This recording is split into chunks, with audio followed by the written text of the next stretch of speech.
between them for £600 million. Look, it's 5 metres. Oh my God, he's swimming. Oh my God, he's swimming with a crutch. Look, he's swimming with a crutch. This is the situation as we currently stand. They're about 100 metres off the coast, off the beach, sorry. And here we are, walking out. So I am now waist deep in the water. There's a lot of shouting, a lot of confusion. It looks like the boat is full.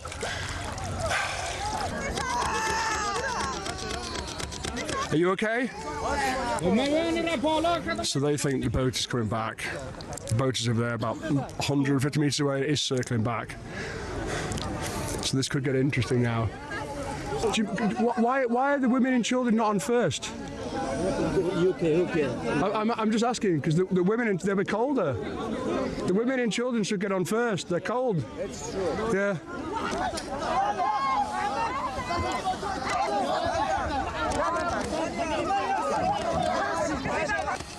Help, please, help!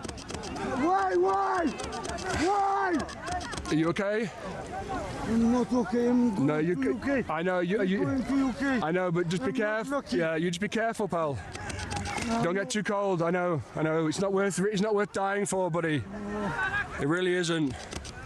Please come back, please. Please come back. Please come back. I am not okay. I'm going to UK. Please come back. Take this just in case. Just be careful, Bull. It's not worth dying for, pal. There you go. Please. No. Please come back. Please come back. I'd go a bit. You'd be warmer. A bit here. You'd be warmer. Please come back. Yeah. Please.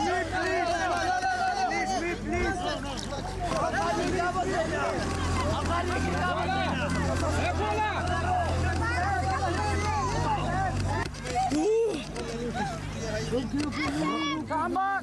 So cold. It's cold, mate. Be careful. You need to be careful. If you're shaking like that, you are near hypothermia. Do you understand? You need to get the blanket. You can go to hospital, mate. You might need to go to hospital. He's close to hypothermia. He's shaking too much. He needs hospital. Well, I hope you all appreciate this footage. I am neck deep in the water with 2 high-end cameras, just to put it in perspective.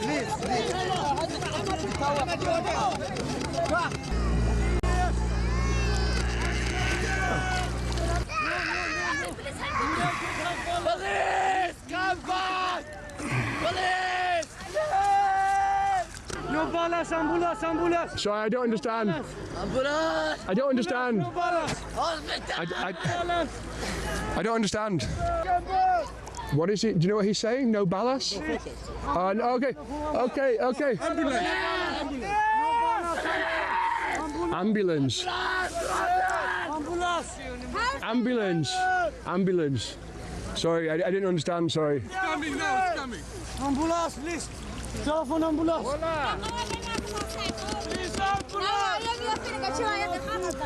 Ambulance. Okay. We'll go and tell the police. Here we go. Look, he's coming out. Look, Johan.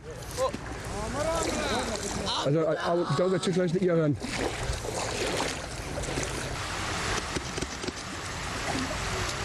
And press card? Yeah, this is my press card. Yeah, that's all I carry in the water. Otherwise, I lose a passport. I think. Excuse me. No, Johan. No. The man there was asking for an ambulance. Yes. I couldn't understand him at first, but he's asking for. He's very cold. So this is what you're left with at the end.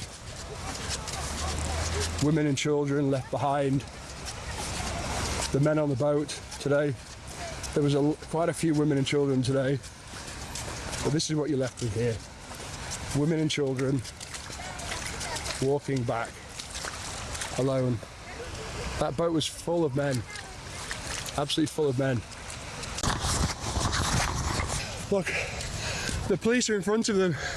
The police are in between the water and the beach. Look, and they're not.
that we have a... You need to be careful. If you're shaking like that, you are near hypothermia. You need to be careful. If you're shaking like that, you are near hypothermia. Do you understand? You need to get the blanket. You can go to hospital. Mate. No balas, ambulance, ambulance. Sorry, I don't understand. Ambulance. Ambulance. Ambulance. Look, the police are in front of them. The police are in between the water and the beach. Look, look, and they're not stopping them. Look, they're just walking past the police. Look, look, they're not stopping them. This is Dunkirk on Saturday at about 6 in the morning. So you can see there's the beach, dune buggies, armed police, trying to smooth it out, shaky hands. So police are right there, and there's a pan around, there's more migrants here waiting to go on. There's more in the water here. Trying to do it. This guy's here. All these people over here are lining up to get on the boat, and the boat has left. There you can see a taxi boat in the distance. And there's more people in the water here. Look, they're just out in the water, and then these people here. Look, this family right here. Just walking into the water. The boat's gone. There's nothing here for them at all. All these people are getting in the water. They're walking. They're not running. These people are not running. Look, the boat is right there. This is what French police do. Look, they're just watching. Look, no. Look, they're making no effort at all. £600 million spent, and that's the distance between them for £600 million. Look, it's 5 metres. Oh my God, he's swimming. Oh my God, he's swimming with a crutch. Look, he's swimming with a crutch. This is the situation as we currently stand. They're about 100 metres off the beach, sorry, and here we are walking out. So I am now waist deep in the water. There's a lot of shouting, a lot of confusion. It looks like the boat is full.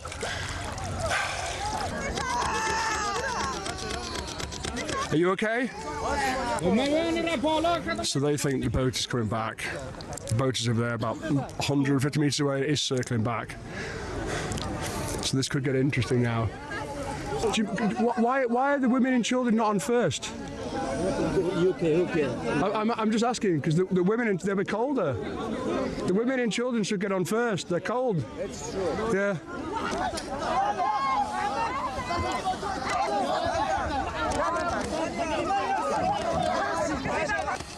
Help, please, help! Why? Are you okay? I'm not okay. I'm going No, to UK. I know you. I'm going to UK. I know, but just be careful. Yeah, you just be careful, pal. Don't get too cold. I know. It's not worth dying for, buddy. It really isn't. Please come back, please! Please come back! Please come back! I am not okay. I'm going to UK. Please come back! Take this just in case. Just be careful, Bull. It's not worth dying for, pal. There you go. Please! No. Please come back! Please come back! I'd go a bit. You'd be warmer. A bit here. You'd be warmer. Please come back! Yeah, there you go.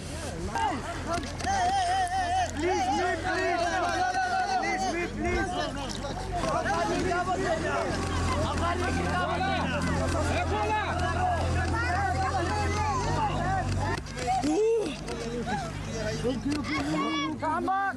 It's cold, mate. Be careful. You need to be careful. If you're shaking like that, you are near hypothermia. Do you understand? You need to get the blanket. You can go to hospital, mate. You might need to go to hospital. He's close to hypothermia. Him. He's shaking too much. He needs hospital. Well, I hope you all appreciate this footage. I am neck deep in the water with 2 high-end cameras, just to put it in perspective.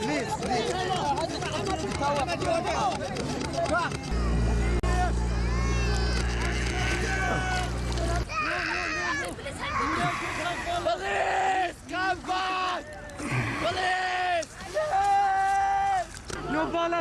Ambulance, ambulance. Sorry, I don't understand. I don't understand. I don't understand. What is it? Do you know what he's saying? No ballas? No, okay. Ambulance. Ambulance. Sorry, I didn't understand, sorry. It's coming now, it's coming. Ambulance, please. Telephone ambulance.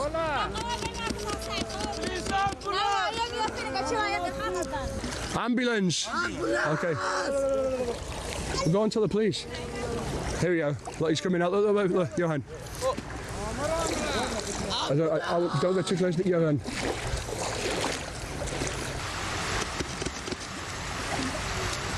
And where's Gould? Yeah, he's my press card. Yeah, that's all I carry in the water. Otherwise, I lose a passport. I think. Excuse me. No, Johan. No. The man there was asking for an ambulance. Yes. I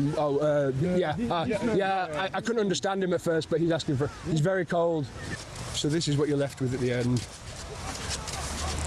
Women and children left behind. The men on the boat today. There was quite a few women and children today, but this is what you're left with here. Women and children walking back alone. That boat was full of men, absolutely full of men. Across the UK on DAB+.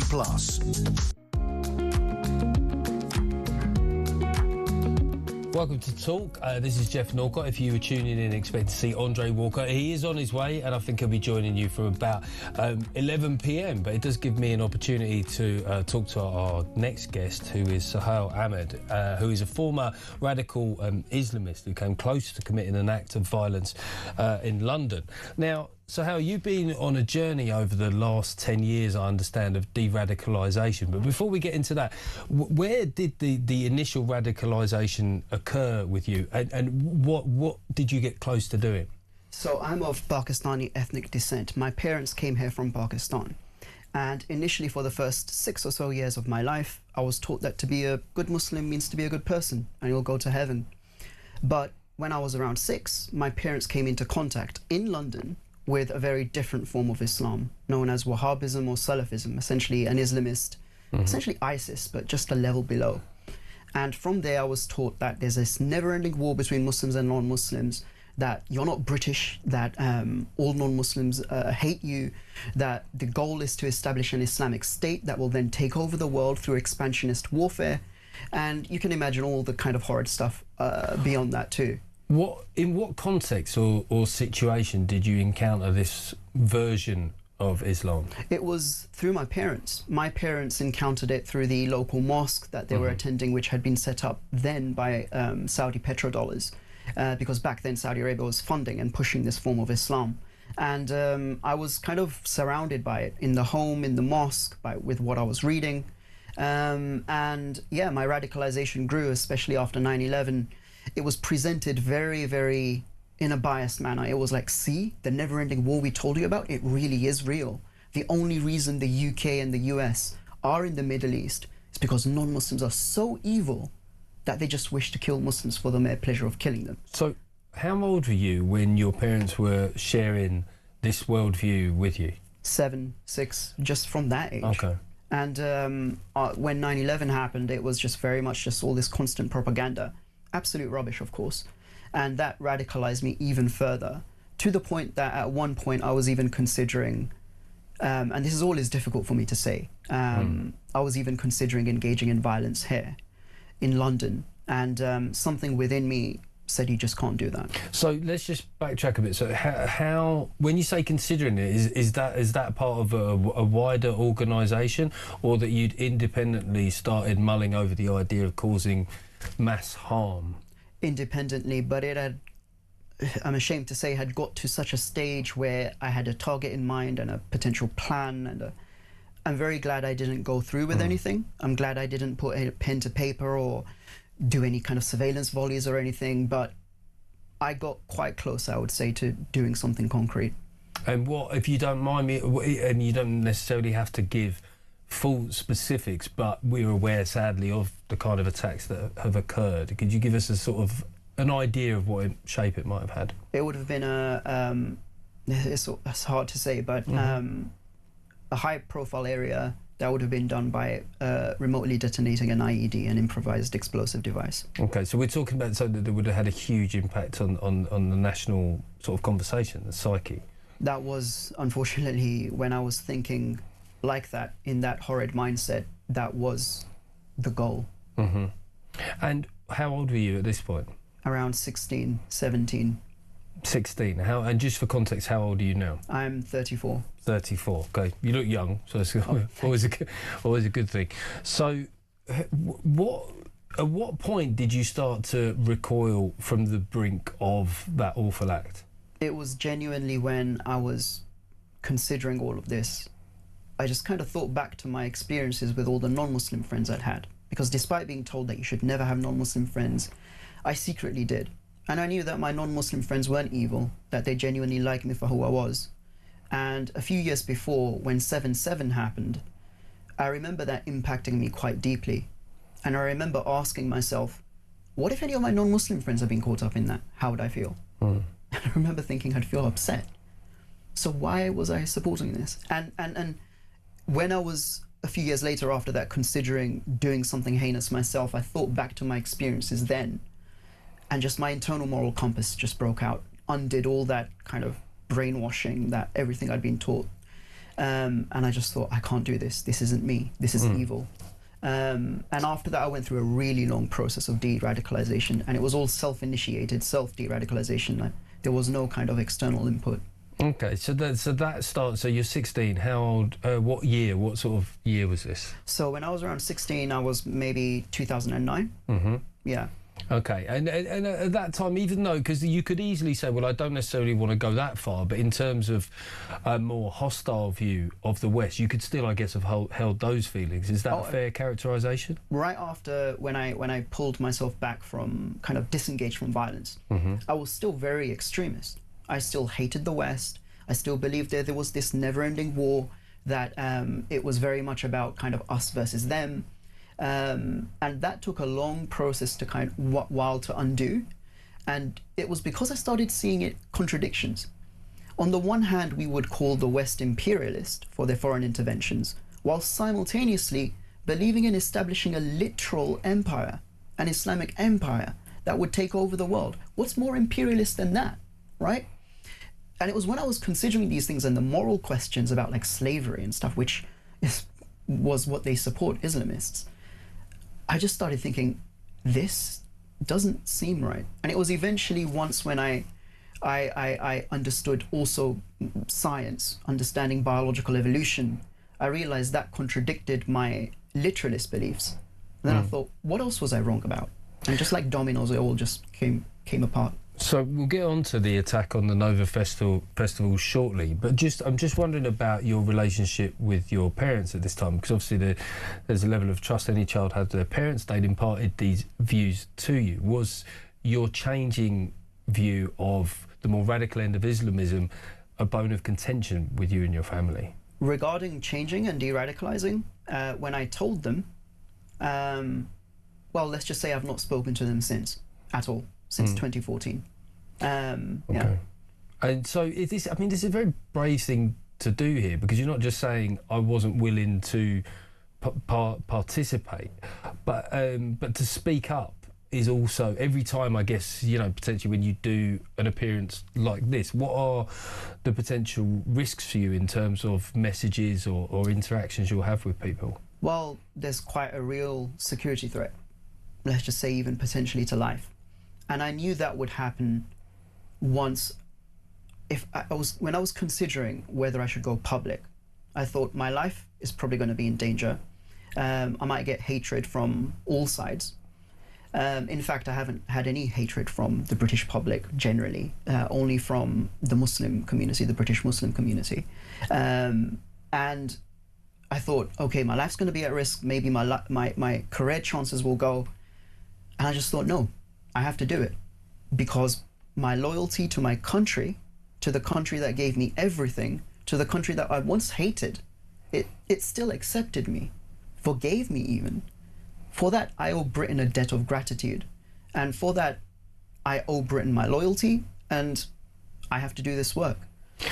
So let's come more up to the modern era and how you see the world. What was it about the attack on the Nova festival that made you want to speak up even more?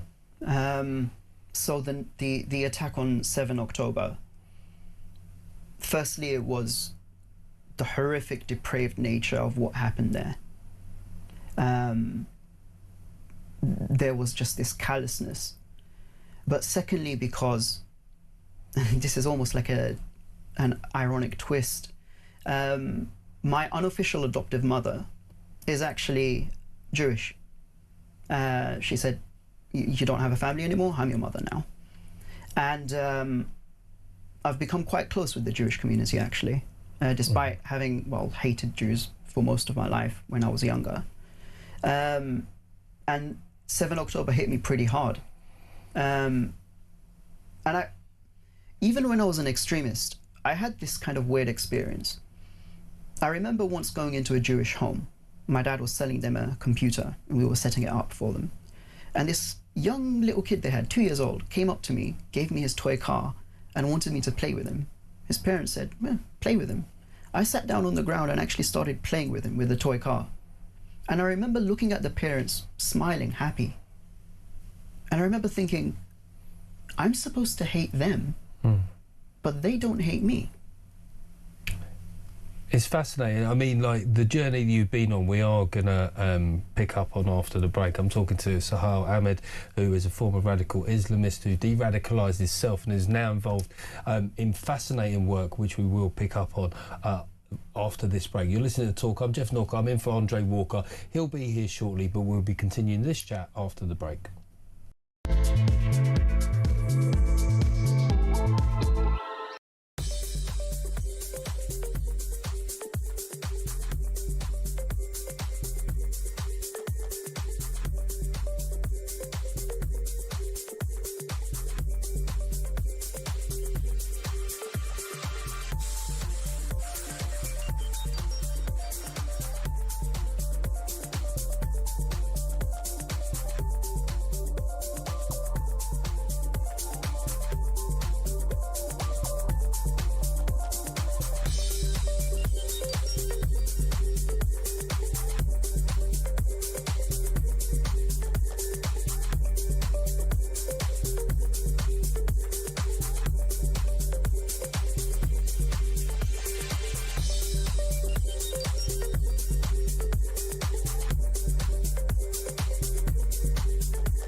Across the UK, on DAB+, on your smart speaker, on your smart TV, and on your side.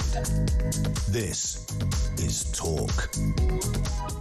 This is Jeff Norcott. This is Jeff Norcott on Talk. I'm just filling in for Andre Walker, who will be here, all things being equal, from 11 p.m. And you join us in the midst of a fascinating chat here with Sahal Ahmed, who's a former radical Islamist who de-radicalised himself from his teenage years onward. He had come very close to committing an act, as he says, it's a difficult thing to talk about, of mass casualties, but he's pulled very far back from that, and here he finds himself in his 30s doing very good work, which we'll get onto. But just before the break, we were talking about the Nova Festival and the horror that you saw in that exhibition and the impact it had on you. So take us through that. So going into the exhibition, I knew I'd be deeply impacted, regardless of what happened. But I wasn't quite sure what I'd see. I was quite apprehensive. And the first thing that happened is that I listened to one of the survivors, retailer's story, tell a testimony. And the emotions hit me like a brick wall.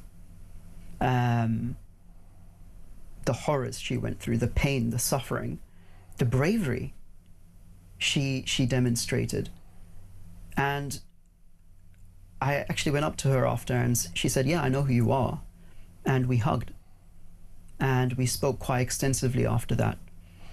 I also spoke to another survivor. Again, we hugged and we talked extensively. I told them about my background. I said, you know, I apologize if this upsets you, but I used to be an Islamist extremist. And they hugged me and said, even thanked me for the work I do. I mean, they would have had every right to even hate me. Every right. But they didn't. They were accepting, they were understanding. And one thing I want to kind of emphasize is that this wasn't a political thing.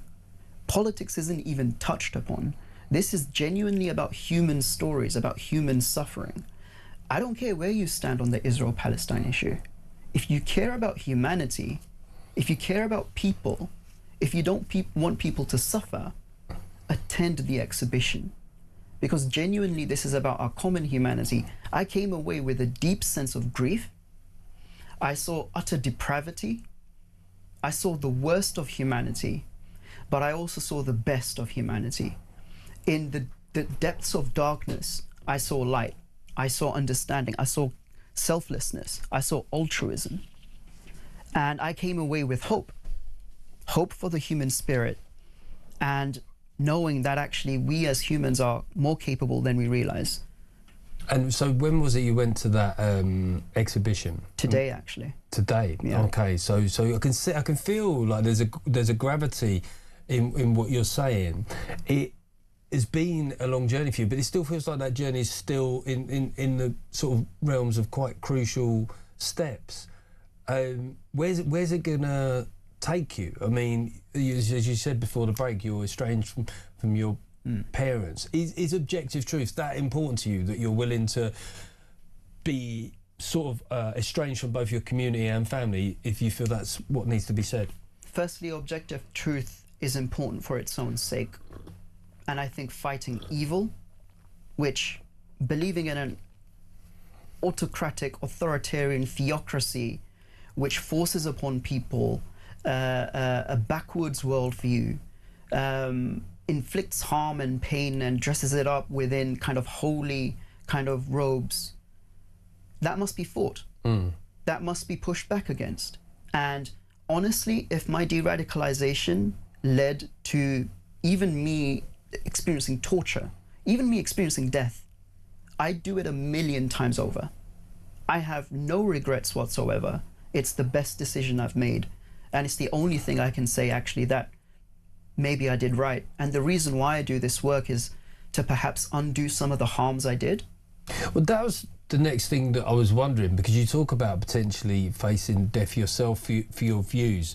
I also wonder into that, the guilt that you carry for what you considered doing. How much does that drive what you're doing now?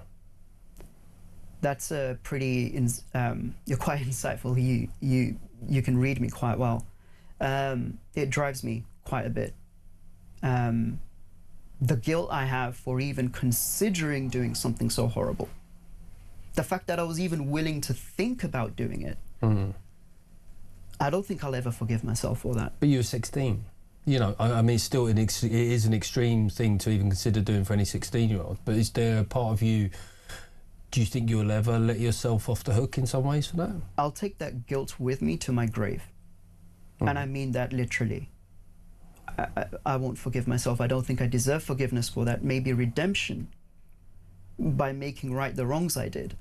But forgiveness, I don't think I deserve that.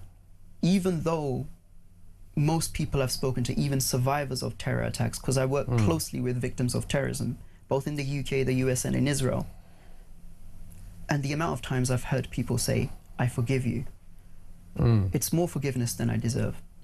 Well, I mean, it's a very humble way to look at it. I mean, what you're doing, it's all involved risk from where you were originally, the extremist views you held in your teenage years. I see also that you are a director and comedian in Pakistan. Now, I don't know if you're aware, but... Oh, no, that think that might be someone else who also shares my exact name. Okay. But I am a director, you're right, of Connecting Minds, which is a counter-extremism NGO, which focuses on de-radicalization through media literacy and critical thinking. Yeah. So Connecting Minds is the counter-extremism NGO, and it delivers like prevent training, and it advises policymakers. How connected is that work with the Muslim community? Because I understand there is input from the Muslim community there, but how those kind of community figures that are pushing that, how much pushback do they face within the wider Muslim community for their involvement? Far too much. One, because when we talk about Islamist extremism, people tend to talk about, think about terrorism and violence and jihad. I think that's a bit simplistic, because the problem isn't just violence. There are many people who are extremists, who hold incredibly heinous views, who eschew violence. They say, well, we're not violent, we don't support terrorism. But if that's your bar for like being a moderate, that's a pretty low bar, right? So I think the problem is far more extensive, and it needs to be dealt with. We need an honest conversation, but not in a way that demonizes Muslims, because we need Muslims who are progressive, liberal, open-minded, pro-Western, pro-British, who consider themselves to be British and are loyal to Britain. We need them on our side. And hands down, I'm loyal to Britain, I'm British first. But how much has the conflict in the Middle East, the original horrific attack at the Nova Festival, and then the subsequent Israeli operation in Gaza, how much harder has it made that kind of cohesion? I won't sugarcoat it, it's made it far more difficult. It's made it difficult for a number of reasons. And I would say, actually, the main reason would be the prevalence of conspiracy theory and conspiratorial thinking in some kind of sub-communities in the Muslim community in Britain, where anything that is said that is potentially negative towards Gazans or Hamas particularly, it's almost like we don't believe it. As an extremist, I didn't believe, I thought it was all Israeli propaganda, that Hamas is doing all these horrible things. And I think we need to push back against that, Muslims like me. And that's why this Nova exhibition is so important, because people need to see what happened. This isn't about kind of, and by the way, the exhibition, no one there kind of demonizes anyone. You don't say those people are the bad people. It's just sharing human stories and understanding one another.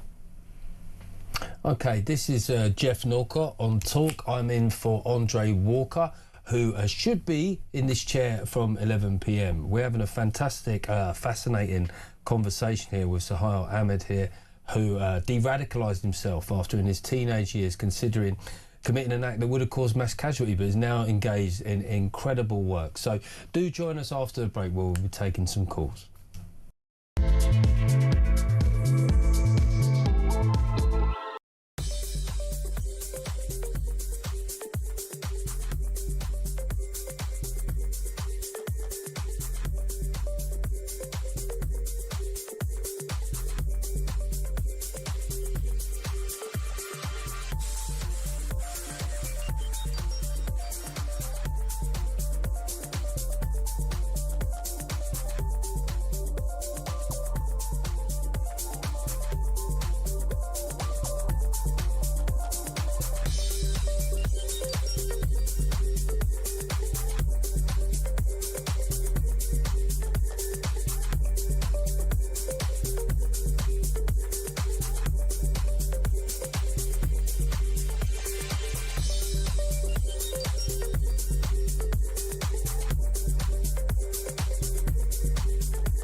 across the UK. On DAB+, on your smart speaker, on your smart TV, and on your side. This is Talk. The Evening Exchange with Peter Cardwell on Talk.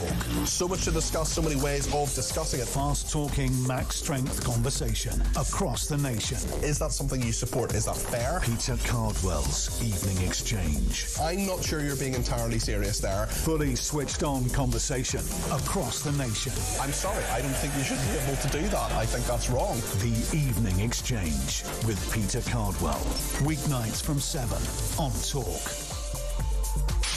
Ian Collins, Afternoon Empire. It sounds to many too good to be true. On Talk. We've created and stoked the terrified in all of this. An afternoon Aladdin's cave of journalistic integrity. In their strange world, they hit some sort of jackpot here. The epicentre of topical talk and considered conversation. They couldn't actually give a hoot. Ian Collins, Afternoon Empire. Weekday afternoons from 1 on Talk. This is Jeff Norcott on Talk. I'm just sitting in here for Andre Walker, who will hopefully be here soon. But I have to say, I'm joining this fascinating chat here with Suhail Ahmed, who is a former Islamic extremist who de-radicalised in his teens after considering an act of terrorism, and is now doing incredible work trying to promote understanding, and is somebody who's become very patriotic about this country and is trying to promote de-radicalisation wherever he can. Now, I understand that we've got a caller. There's a lot of people that are fascinated and want to talk to you. I believe it's Georgina from London. Georgina, have we got you on the line? Yes, you have. Good evening to both of you. Good evening. I just want to check that, Suhail. Can you hear Georgina? OK, have you got a question that you'd like to put to him? Yes, I've got a few little points, if I may, Go ahead. to Suhail. I've listened intently to what Suhail has said, and it's heartbreaking to me to hear of his radicalisation and brainwashing at such an early age. I mean, I have seen Islamic radical women who give their children up for martyrdom, and I don't know how anyone else feels about this, but it actually makes me feel sick in the stomach. What I wanted to know with Suhail is, did you get caught by the police when you were, sort of working out your terrorist attack, because that was what it was, or did you actually stop yourself? And were your parents aware of were they radicalised as well? And the thing that has made me think a little bit, you actually would have gone to the mosque to listen to this awful rhetoric that these people spout, and you obviously saw who they were and you were aware of what they were saying. When you actually left the fold of Islam, did you then tell the police who these people were who were radicalising young children? There's quite a few questions there, Georgina. So are you okay with... So I'll run through them really quickly. Yeah. So firstly, I actually still am Muslim. I initially became ex-Muslim for a short while, but returned to Islam, but really much as a progressive Western Muslim. But in terms of when I was considering this, what I was doing, thankfully I never actually did anything concrete or physical. So the question was about intervention from the police. It wasn't at that level. It wasn't to that level. But after I de-radicalised, I was interviewed extensively by various agencies and police, both in the UK and the US, and I gave them a lot of information, which I hope was valuable. And in terms of as a kid, I was taught that you should be a martyr. As a 7-year-old, I wanted to die in jihad. Horrific. That's horrific, darling. Honestly, I don't even... I mean, I'm looking at your little face now on the television, and if you were my baby, I would be protecting you with my life. I really can't understand how these people who are so radicalised... I mean, if they can do that to their own children, Suhail, they could do anything to anyone. And This is what terrifies me. And also, the thing is, I have read the Quran, because I don't think you can have a viable argument with anyone who's Muslim if you haven't done your homework. So I have read the Quran, and it actually does state in the Quran that one can lie if it will forward Islam. And this worries me because, I listen to you and I want to believe you, darling, and I can hear the pain you've been through. And my God, I'm proud the fact that you de-radicalised yourself. But when you have things like that written in these holy books, it makes people think twice. Okay, just provoked something in me. Obviously, other biblical texts have a lot of quite radical sentiments in them, and throughout history, it depends on who is tuning more into them at any given point.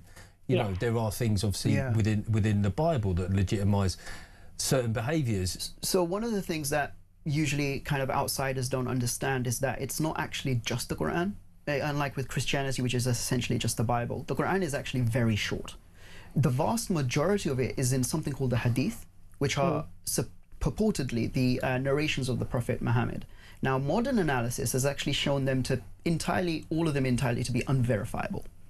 But for some reason, we Muslims, most of us, think that actually they're entirely verifiable and entirely authentic, and we believe them. And the stuff you mentioned about lying is believed by a significant portion of Muslims, but actually the vast majority don't believe that. But even if it was in the Hadith, firstly, I don't believe them, because I believe in modern academia. But secondly, when it comes to the Quran, the thing I'm saying is that why don't you look at it within its socio-historical context? You should contextualize everything. You can't kind of simultaneously say, oh, the verse that says kill them where you find them, okay, that's only applies in war. But when it comes to the rest of the Quran, no, we apply it all today. We look at what happened 1,400 years ago and replicate it in the 21st century. That's absurdity. You have to look at it within its socio-historical context, look at the principles that were being pushed for, and actually then apply them today in the modern world. And I understand why people might be skeptical. I'd be skeptical if I were you. But the fact that I've been open about this since 2014, in the university I was at, I actually fought off the Islamists there, forced the university to shut down the Islamic Society, which was being run by extremists. I've done this counter-extremism and counter-terrorism work consistently since 2014. You can literally Google me up, and I believe that people will be skeptical, but Okay, thanks very much, Georgina, there. We are taking calls on 0344 499 1000. I believe now we've got a call from Jackie in Manchester. Jackie, you there? I'm here. Okay, Jackie. I believe you wanted to pass on a sentiment, Sir Hal, so you can speak to him now. I do. So, Sohar, it's Jackie. It's your adopted Jewish mum in Prestwich. And I'd heard you before, and I'm just literally crying for you, that you are saying, I mean, to go to the Nova Festival when most of the Jewish community here are struggling to even walk into that place to witness everything that went on, and you are still looking for forgiveness. You don't need it, darling. You just don't need it. With what you are doing, you are an ambassador. You are speaking up for people. You are truthful. You've given up a whole life. You've given up your family. At which point can you forgive yourself? Because you certainly don't need forgiveness from our community. That is my message to Sohar. Yeah, no, I think it's an important one to pass on. I was at a quick thanks for your call, Jackie. Thank you. It's a really lovely thing to pass on. Thank you. I also wonder as well, when you're, taking on extreme Islam in this way, obviously there's an audience in this country. Some of them will be at a more extreme end of how they view Muslims. You must, I guess, in the line of what you're doing, hear some genuine Islamophobia as well. How do you cope with that, i.e. being on the other side and hearing things about, because you say you've returned to being a progressive Muslim, how does that make you feel? Honestly, I don't hate people who might hate me. I always say to them, you know what? You have every right to hate me. What I was considering doing was horrible. I wonder still, am I a bad person? And then I have an honest conversation with them. I tell them, yeah, some things are pretty messed up in the Muslim community. And that honesty has in every instant brought their walls down. And they just went, you know what? You're all right. Okay. After speaking to you, I don't hate all Muslims anymore. Okay, well, as I say, reaching out across into both communities is a really important thing to do, and we're going to continue that discussion shortly after the break.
across the UK. On DAB+, on your smart speaker, on your smart TV, and on your side. This is Talk.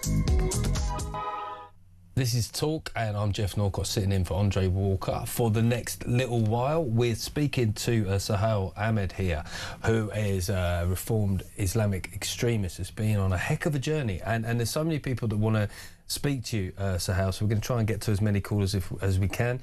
We're taking your calls of 0344 499 1000, or you could text the word Talk and your message to 87222, or you could X us at talkTV, or you can even WhatsApp on 0344 499 1000. The next caller we've got is Grace in London. Good evening, Grace.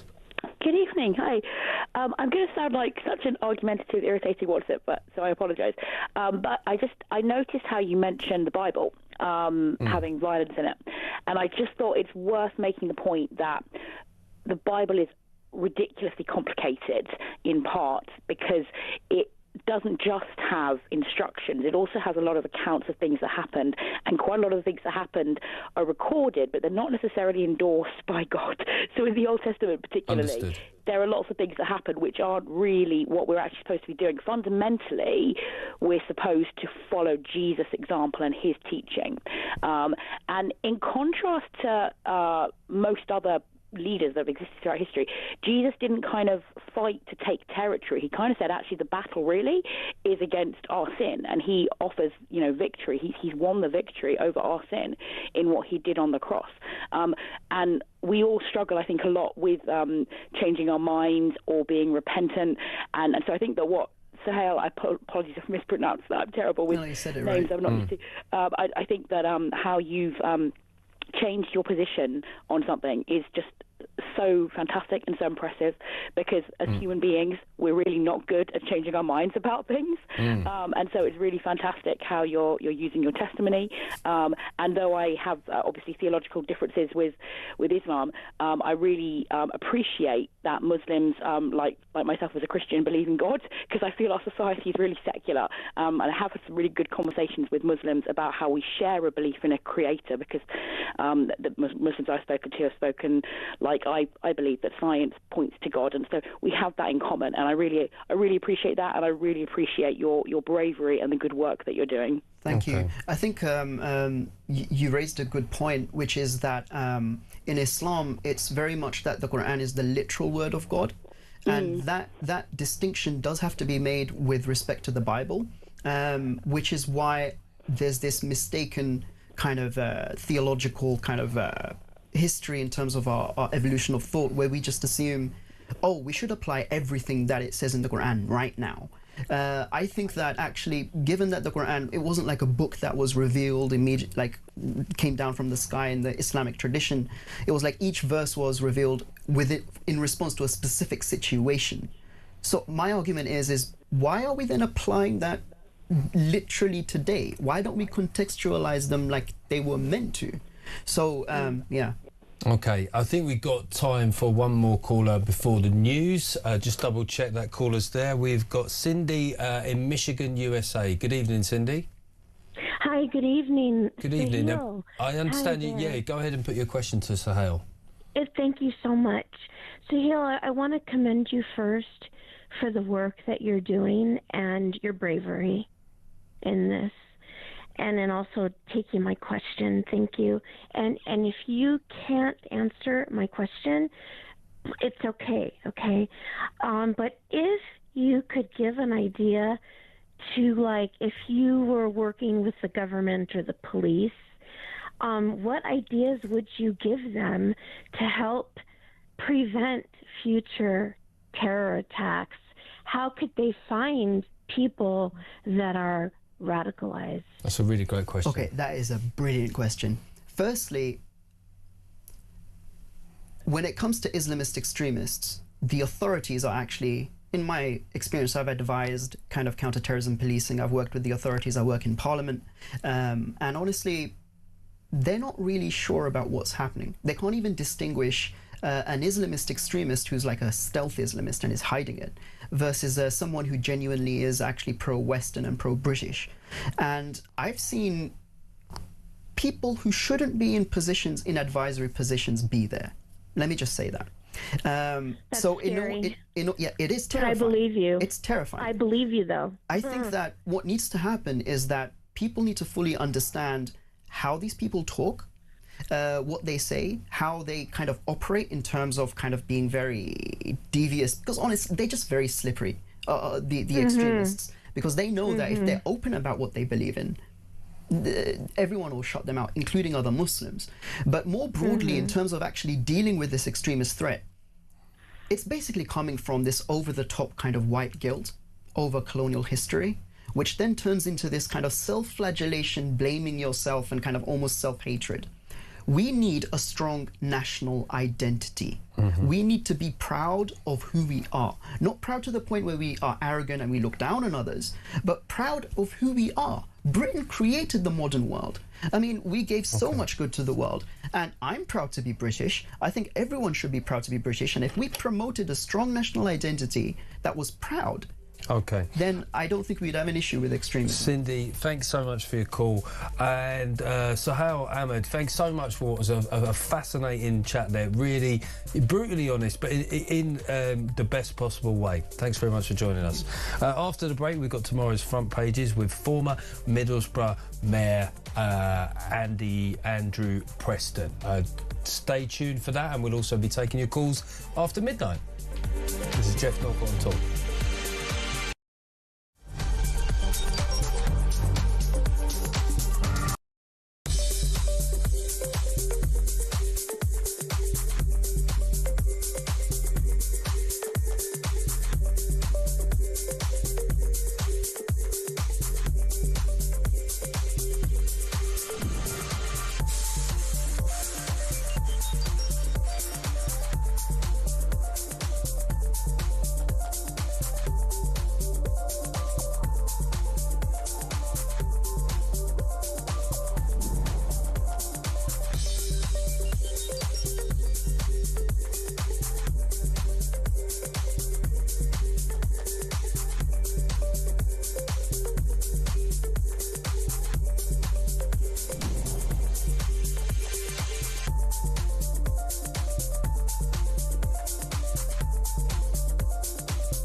across the UK. On DAB+, on your smart speaker, on your smart TV, and on your side. This is Talk.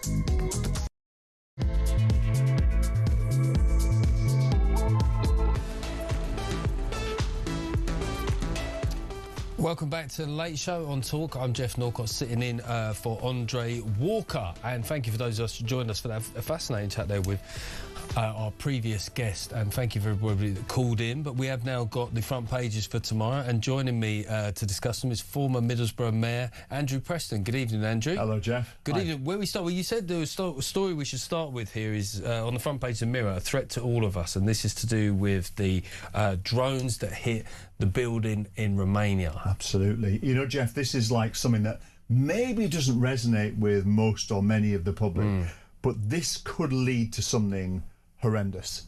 Basically, Romania is a NATO member, and the purpose of NATO is that countries get together and they say, if anybody attacks you, we will step in and defend you. So, just to be clear, is this a deliberate attack? Is this drones gone wrong? What is the Kremlin admitting to? So the Russian explanation is this has gone wrong. They're not saying too much, but that's the word that's emanating out from Russia.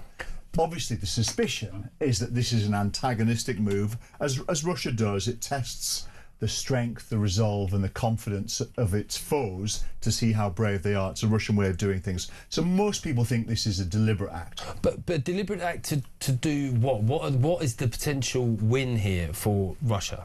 Well, there are two things. One is that the Ukraine war, they appear now to be losing, and losing very heavily. I think a year ago it looked a lot less stable, but with the drone technology really taking off, and Ukraine being, as a country, being at the forefront of that technology, and other things coming out. I mean, in Ukraine, they've been using humanoid soldiers, believe it or not. That's a story. Yeah, they took a Russian position, didn't they, without any... Absolutely. Then they've had actually literally humanoids, 5'10" tall, with arms, legs, fingers and toes, on really dangerous reconnaissance missions deep into enemy lines there. So the war's changing, and Russia now seems to be very much on the back foot. So it could well be a tactic of Putin to cause as much havoc around the world as he can now. Is it trying to demonstrate a point in that such a founding principle of NATO is Article 5, that it to sow discord among NATO members? Because if they don't react now, then it's not worth the paper that it's written on. It undermines the whole NATO alliance. And NATO has never been so weak for two reasons. One is that the countries, apart from America, have been putting less and less in each year. So it's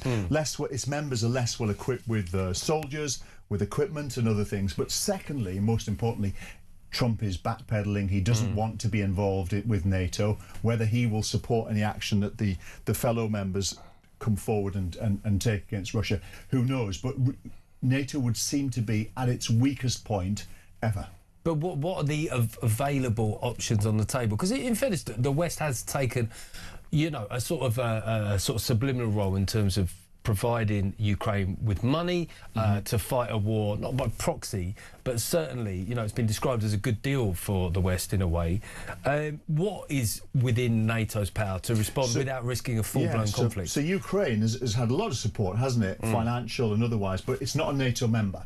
But Poland is, and that's where Putin has been very close to threatening Poland, intimidating them. He's doing the same with Romania now, but the apparent drone attack directly on civilian Romania pushes this to the next level, and will have all of the NATO military chiefs from the UK through Germany and everywhere else actually focused on this and really taking it seriously, and possibly considering, well, what happens next? What if he now then sends 3 drones that kill 10 civilians? And it's really clearly... I saw that Ursula von der Leyen said that he crossed another red line, but in that it's almost an admission of weakness in itself, because if you say another red line, it sort of calls into question the whole idea of what your red lines mean. Cleverer people than me talk about Russian psychology, which is a very macho, aggressive culture where they will push you because they want to know where you will give up and where you will take a stand. And from what he can see, the West doesn't take much of a stand against Putin. Okay, so he will keep pushing, of course, and this could escalate.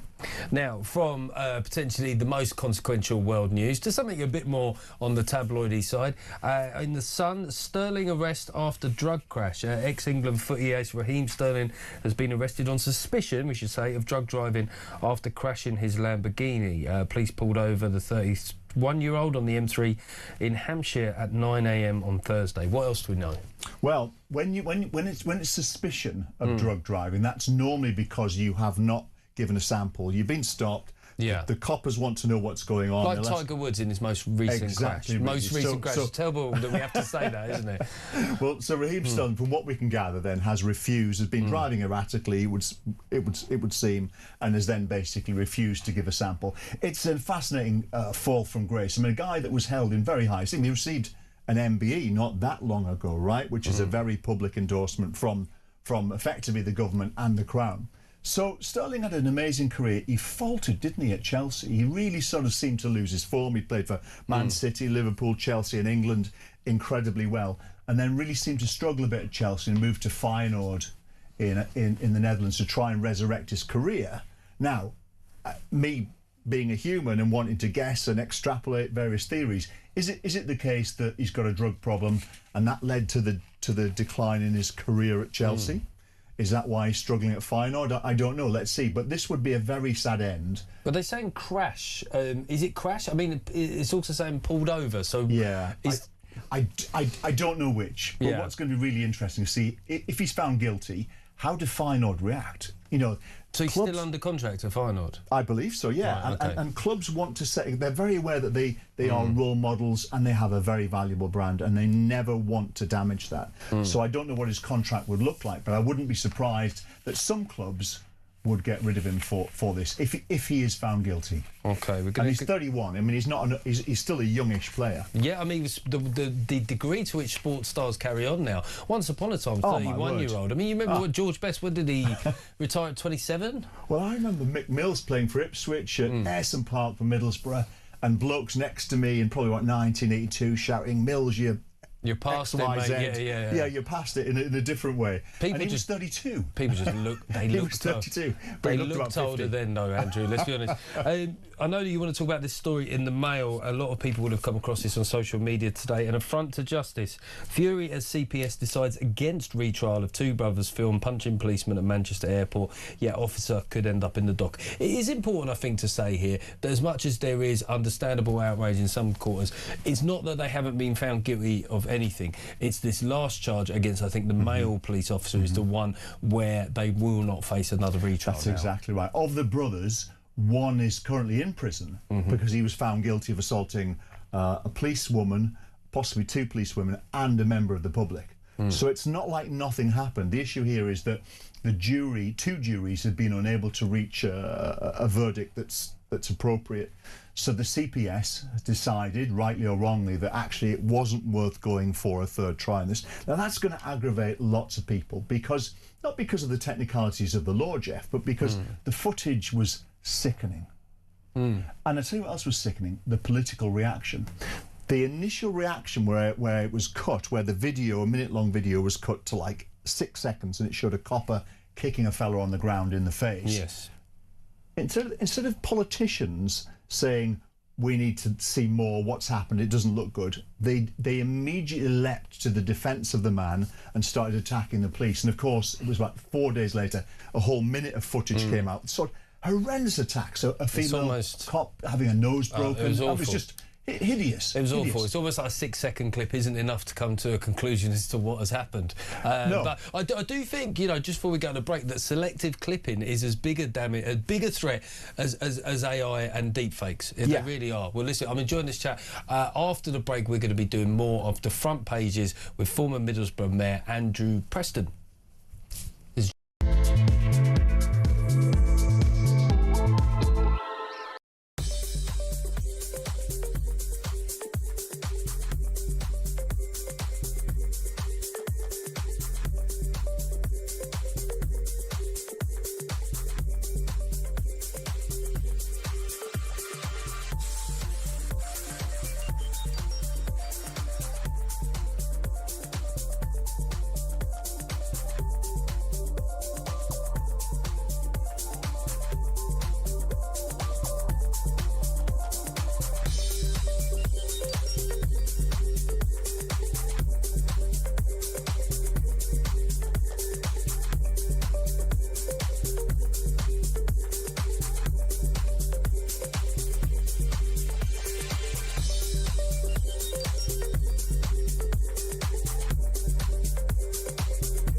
across the UK. On DAB+, on your smart speaker, on your smart TV, and on your side. This is Talk. Well, that was a swift changeover, wasn't it? It's Andre Walker. I'm here. This is The Late Show. Thanks so much to Jeff for covering me for a couple of moments. And we're here with Andy Preston. Andy, how are you? I'm great. Good to see you. Well, this is slightly odd because you've already been introduced, but I'm going to introduce you again because I'm really interested, actually, in all of these changes that are happening, particularly in local politics, what with the rise of Reform and what with the rise of the Greens. And you're in a slightly unusual position because you were the mayor of Middlesbrough. Yeah. Now, that's not one of the civic mayors, that's a fully executive elected mayor, executive mayor, as you say. Yeah. Exactly. Yeah. So you didn't represent any political party. Tell us the story. I did not. So I got involved in. So my career was actually in finance. I used to work in the city. And in Middlesbrough. I used to work in the city across the river here. I was going to say that throbbing metropolis that is hey, Middlesbrough. Shush, quiet you. And basically, I was a trader on the financial markets, then a hedge fund manager. And then I went back up north and I started a charity, got involved with community work and saw what was going on. I thought I had some ideas, I could improve it, and stood to be the elected mayor. Second time I stood, I won. And but that must have been a bit weird because normally independents really struggle. So how come people took notice of you? I was quite well known. So I'd done a lot of community work and a bunch of other things. So I was quite well known, relatively well trusted. I mean, I did really well. I got 59% of the vote. Yes. Which is big, you know. I was against the Tories, I was against Labour, and I was against another independent too. So yeah, it was a great result. It was a tough time, Andre. It was a torrid time. I mean, not just the usual argy-bargy of local politics and the nastiness. We had COVID. We had the cost of living crisis, we had the Ukraine war, we had high street decline that everyone is seeing. And so when you're in power, when that happens, you kind of get the blame for all of it. Well, OK, did we get it wrong on coronavirus? Because I'll tell you what happened in my own borough. We had local government officers arguing for more draconian lockdowns because they wanted to claim the handouts from the government, which was a real nightmare for us. And I remember the very first weekend they reopened Windsor, it was the Duke of Edinburgh's funeral, and we had council officials on the TV begging people not to come to the town. Right. So you had government almost working against you. Yeah, absolutely. It was a really confusing time, and it hadn't happened before. So everybody was confused. Yeah. The data that was shown initially, and I think, by the way, we were very lucky with COVID, was horrendous. The actual number of deaths that were forecast, I'm not joking, it was terrifying. So what we did, and what the government... Before you go even further, how does that work? Does somebody sit down with you and go, listen, Andy, we reckon we're going to have 10,000 people in this area So dead. this was national data being rolled out across every council area, looking at your demographics. If you've got a strong health area, a poor health area, certain areas are more susceptible, but everywhere was going to be absolutely bad. We were looking, along with other places, things like we may well need a temporary morgue. Yes. So the ice rink, for example, things like that are looked at. And it was horrendous. But what happened with COVID, the strain that really took hold wasn't as virulent or as dangerous as we thought. But we didn't know that at the beginning. Oh, no. So the Tory government, and I'm saying this as a Tory donor, the Tory government was way too lax in the beginning. Where they let Cheltenham go ahead. That was a super spreader. I was at Cheltenham. Maybe you were the super spreader. It was funny with Cheltenham because I always felt the Jockey Club at the time, one of my friends was the chief executive of the Jockey Club, Nevin Truesdale. And of course, the problem is, as you would know, somebody who works in the city, it's all to do with insurance, isn't it? If you tell the Jockey Club there's no lockdown or that there's no national emergency, the Jockey Club will either proceed with Cheltenham or go bust. Absolutely. It has no choice. Absolutely. I wouldn't blame Cheltenham. I would blame the government for that. They were far too lax. But as the following months unravelled and we saw more and more cases, and it became clear that really it was pretty much like a case of bad flu. Yes. That is, don't get me wrong, is fatal for people with significant medical issues, but most of us get on with it. It became clear that the government was being far too restrictive and far too stringent with the rules. So going from too soft to too stringent. And another thing I can tell you in all honesty is that the data, we know the daily briefings where the two guys would stand at a podium and most of it was nonsense. Yes. They were reading out data there for our area and other areas. And I'm saying, well, that's not right. That might have been true 6 days ago. Yes. That is not true anymore. Yeah. But they were presenting it as live data that was impacting the decisions they were making. Some of the decisions were preposterous. But in the government's defence, and I will say this, although it was chaos, although it was shambolic and should have been handled better, when you are there trying to take these decisions, and it is absolute chaos, being critical is the easiest thing in the world. Yes. Yeah, you have to make some decisions. But if I was to give you one criticism to take away, having been in the middle of it, our government was way too soft at the beginning with lockdown, and then way too strict in the middle and the end. Yeah, I was always very worried about children. And, well, actually, I'll tell you what, there's a couple of things that bother me. I mean, you being the Mayor of Middlesbrough, this wouldn't be as much of a direct concern to you. But I think on the vaccinations, I really worry about vaccinations simply because I think if you're going to say it's 100% effective 100% of the time, or whatever it was that Whitty says, it's got to be correct. Now, of course, if you have a national vaccine rollout scheme, somebody will have the vaccine and then die the following day having been completely healthy. It's quite hard to know whether those two things are connected. But in the mind of the wife or the husband, they're going to go, well, Mickey was fine. He took the thing. Of course. And so that's very difficult. However, there have been an increase in blood clots since the coronavirus vaccine. And I just worry whether Whitty and Van Tam have undermined vaccine rollouts permanently by their actions. Whether it's specifically them, Andre, I don't know, but categorically, you are right. There are far more sceptics now about health data that comes out and recommendations, far more sceptics now than there ever were. And there are some conspiracy theorists out there, but they've been given an armful of ammo now to roll out and put on Facebook. But also, what worries me is, I think it was, Pfizer and AstraZeneca, I forget which one of them says they'd never do a vaccine rollout like this again, because they said it was so reputationally damaging to them. But we rushed through the testing. Good idea if you're in a rush, right? Rushing, I mean, that's a fairly obvious thing to do. When we indemnified them and then denied it, I think that was incredibly damaging, because one would assume they'd been indemnified because of the risk of us all suing them if the vaccine was dangerous. Yeah. And then to go on and say that's not the reason it happened, I think just causes significant fear and indeed conspiracy. Absolutely. Look, trust in politics, trust in politicians, trust in government information has never been so low.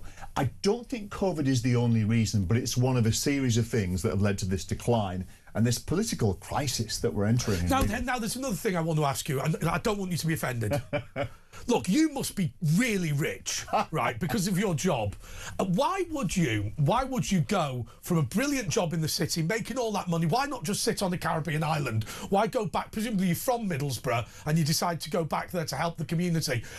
I'm asking this reason not so much because of you, because there's not many people who do what you've done.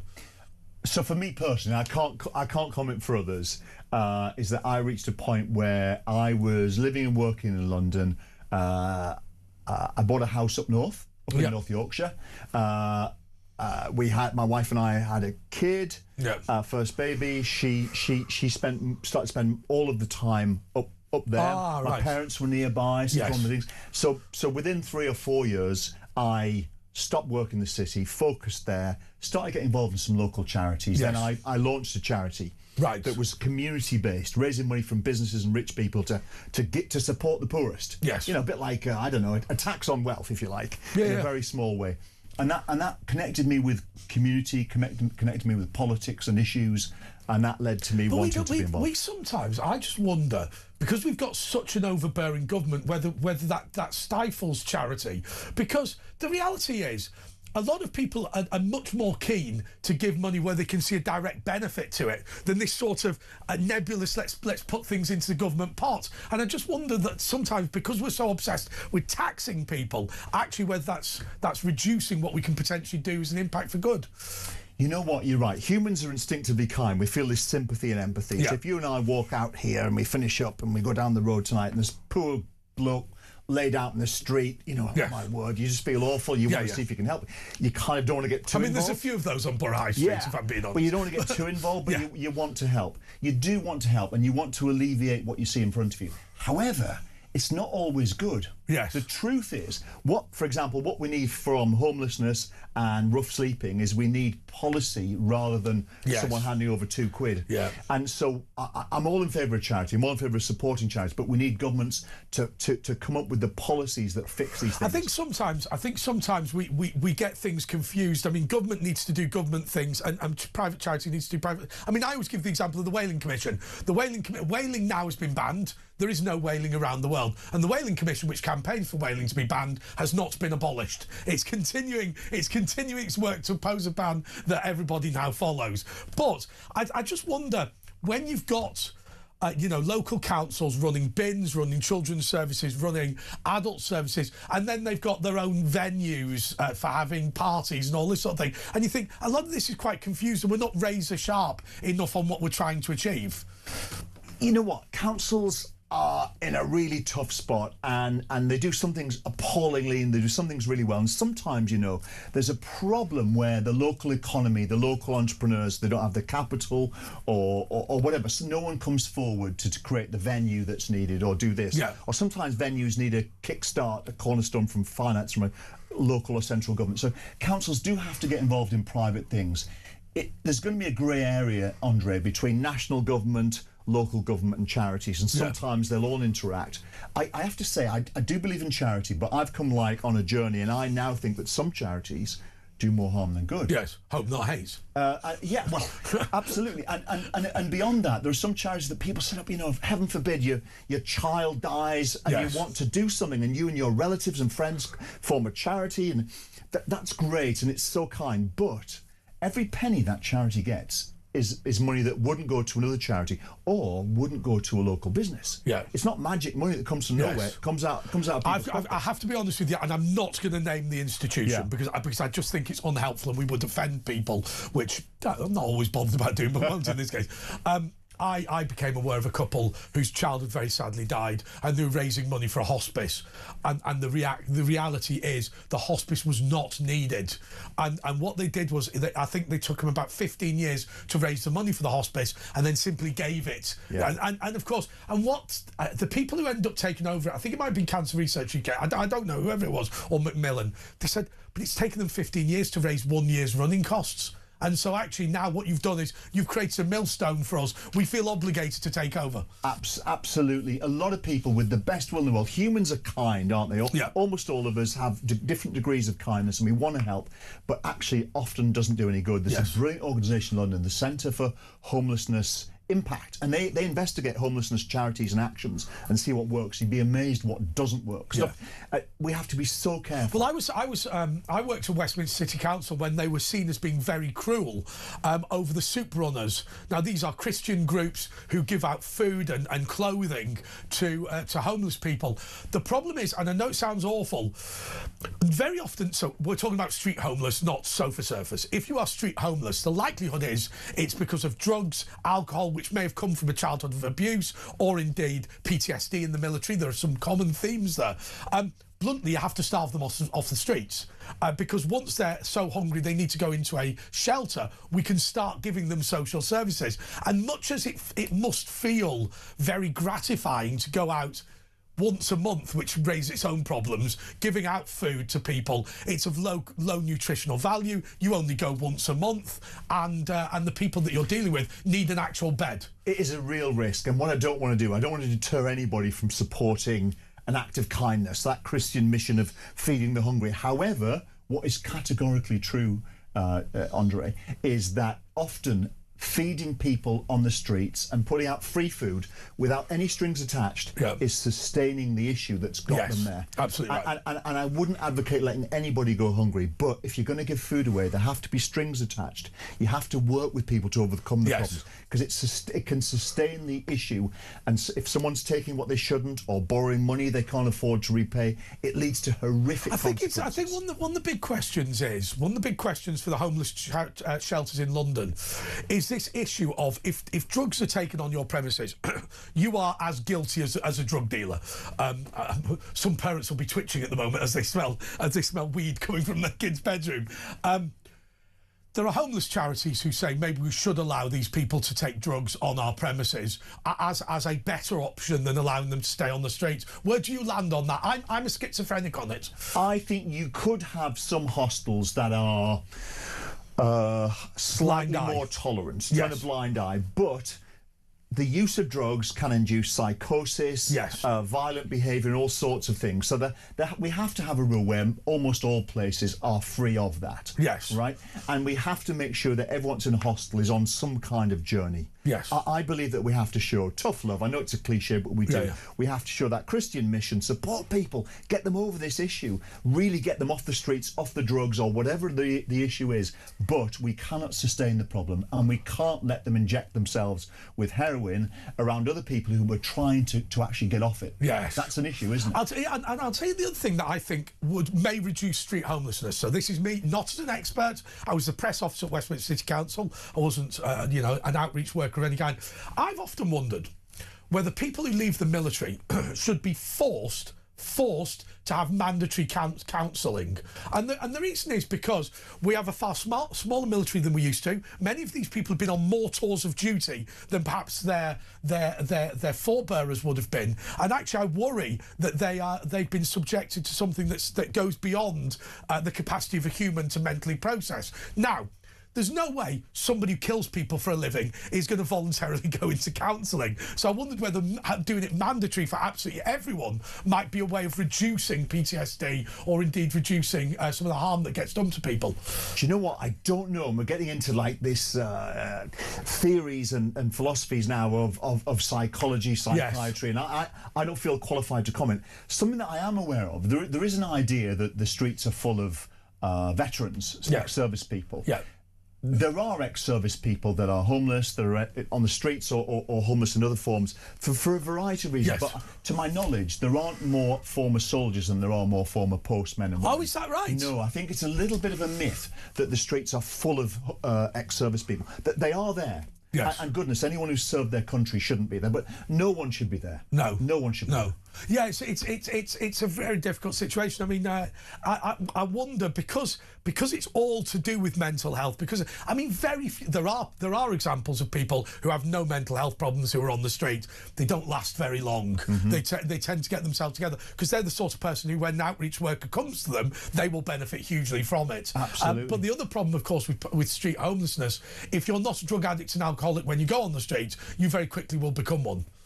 That's it. Drugs is like a leading and a lagging indicator. So if you have a drug problem, there's a good chance that you don't perform at work, that you lose your job, that you don't pay the rent, that you get kicked out. You end up homeless. Yes. Similarly, people who lose their accommodation for other reasons, could be a relationship breakdown, family issues, or whatever else, severe depression, you end up on the streets. You can then become a drug addict. Yes. So drugs is very much involved. What we mustn't do is give the impression that everyone who's on the streets takes hard drugs, but many do. Yes. And I would urge, for what it's worth, as someone who's been involved in homelessness for some time now, I launched a charity. Oh, was it homelessness, the charity? It was two. The second one was for homelessness.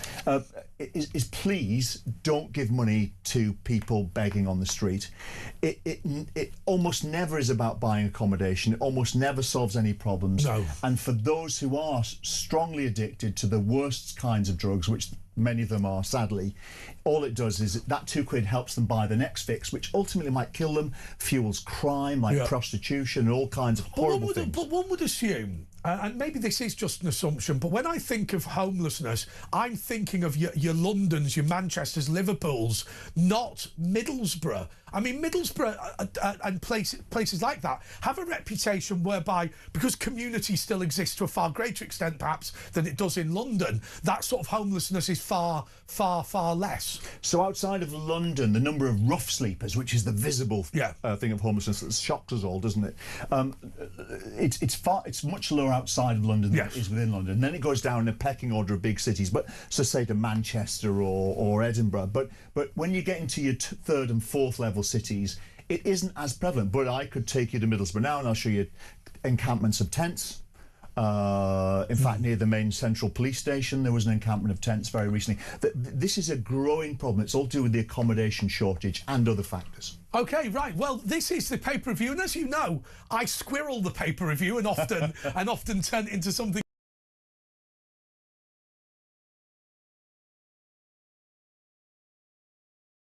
visits. We're not going to visit people's actual home, are we? Not tonight.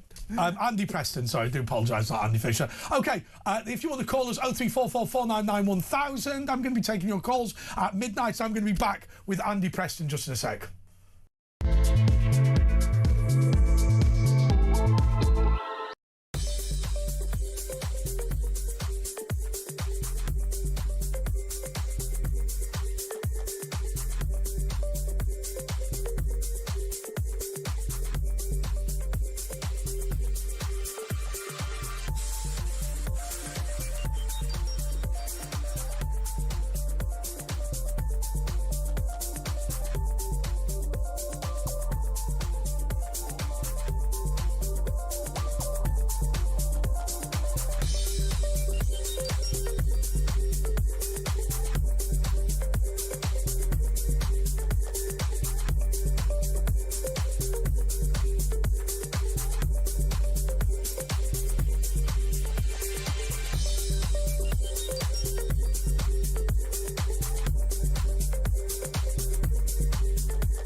Across the UK, on DAB+, on your smart speaker, on your smart TV, and on your side.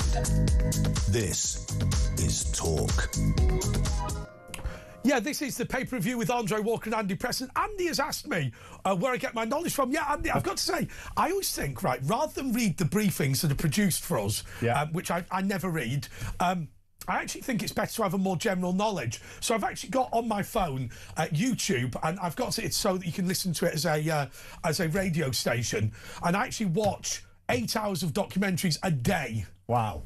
And I've done that for about 30 years. Wow. So you're generally you're coming to the pub quiz with me then? Oh, yeah. Yeah, I'd win your pub quiz. I wouldn't have any difficulty with that. Yeah, maybe 30 years is a bit of an exaggeration, and it's not always 8 hours, but I mean, I remember one of my favourite ever appearances here was when we had an Eastern European expert, and he was talking about Vladimir Putin. I began asking him about the Moldovan long coup d'etat. And he said, I'm afraid I just don't know as much about the subject as you do. And I said, well, that's a proud moment for me. But yeah, I mean, look, I was asking you during the break about Reform versus the Conservatives. You weren't a Conservative mayor, you were an independent, but you then have decided that you're going to stick with the Conservatives as being a supporter of theirs rather than Reform. Why is that? So when Kemi Badenoch stood to be the leader, and by the way, early on, I wasn't that impressed with Kemi early on. I thought that she was thin-skinned and a bit too sensitive and angry at times. But when it came down to her versus Robert Jenrick to become Tory leader, she said stuff that resonated. And, you know, as soon as she became leader, she said something really great. She said, it's time to tell the truth. And the reason we are in a mess is that politicians haven't been telling the truth. Yes. We have been on a road to bankruptcy for 15 years. That's why debt is so high. Every time there's trouble, we borrow more money. Now, I'm the last person who wants to be hard on people. Yes. But if you are not hard on people and make the cuts now, it gets worse and worse. So Greece, people may or may not know, went completely bust some years ago. Yes. And once our debt is bad, but once people lose confidence in your ability to repay debt, the rates go up. Yes. Which means it's costing you more to service the debt. It gets worse and worse and worse, and it's a spiral that you cannot get out. And what happens is people bail you out. Yeah. People come along and say... Who are the people? The IMF type people? IMF, it can be allied countries or whatever else. But what they do is they say, we will only give you this money, these loans, and sort you out if you promise to do... And they set your budgets. They say, you are now only allowed to spend X on health, X on education, X on security and police. And what they saw in Greece, they saw cuts to their health system of 30%. We whinge about our NHS. It goes up by more than inflation almost every single year. Whoever's in power, we have no idea what a 5% cut is like, never mind a 30%. We think our schools are bad. We think there aren't enough coppers. If we go bust or get near to going bust, things will be catastrophic. And it's all about managing and getting your house in order now. And I don't believe Labour will do it. No. I don't believe the Greens will do it. Oh, really? You do surprise me. I don't believe the Lib Dems will do it, and I don't think Reform will do it. No. I always think that Reform are the DUP, the Democratic Unionist Party in Northern Ireland, constitutionally very right-wing, but on economics and public spending, they're not very right-wing at all.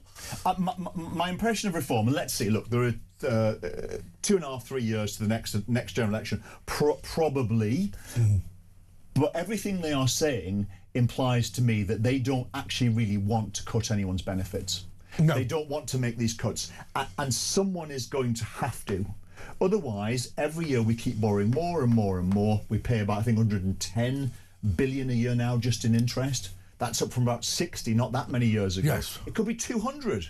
Yeah. If there's a global economic crisis... But the other thing is, that, Andy, that people watching and listening to this show are going to be very upset about. We don't feel like we're getting a great deal more for our money, do we? I mean, it's not like public services are fantastic. So we are, as a rich country, what, 5th or 6th richest country on earth, we are spending more on government than we can afford, right? Certainly more than we bring in. And still the public services are awful. Yeah, I mean, basically, we've got more and more people benefiting from government money. Yep. And understandably, I'm not knocking that as a concept, but we've got fewer people paying in. Yes. And that's unsustainable. And when you look at then, in addition to that, you've got the demographics. So in addition to fewer and fewer people working and fewer people actually being productive at work, when you've got an ageing population. So we've been bailed out. Our whole pension system is a Ponzi scheme. Yes, basically, we have older people retiring who think they've paid in and collected. They haven't paid in. No. 50 years ago and 10 years ago and today, any pension you collect isn't what you put in. It's younger people than you paying taxes to pay for your pension. Actually, do you know what? That is a classic Ponzi scheme, isn't it? It's a Ponzi scheme. Where the people that are investing now are paying the dividends only to the people who you are claiming not getting out what you put in. You are getting what the younger workers are paying in. But we haven't got the younger workers anymore. The number of younger workers is collapsing, partly because of demographics and partly because many of them are sat at home. You know, through anxiety, depression, or whatever else, they're not working.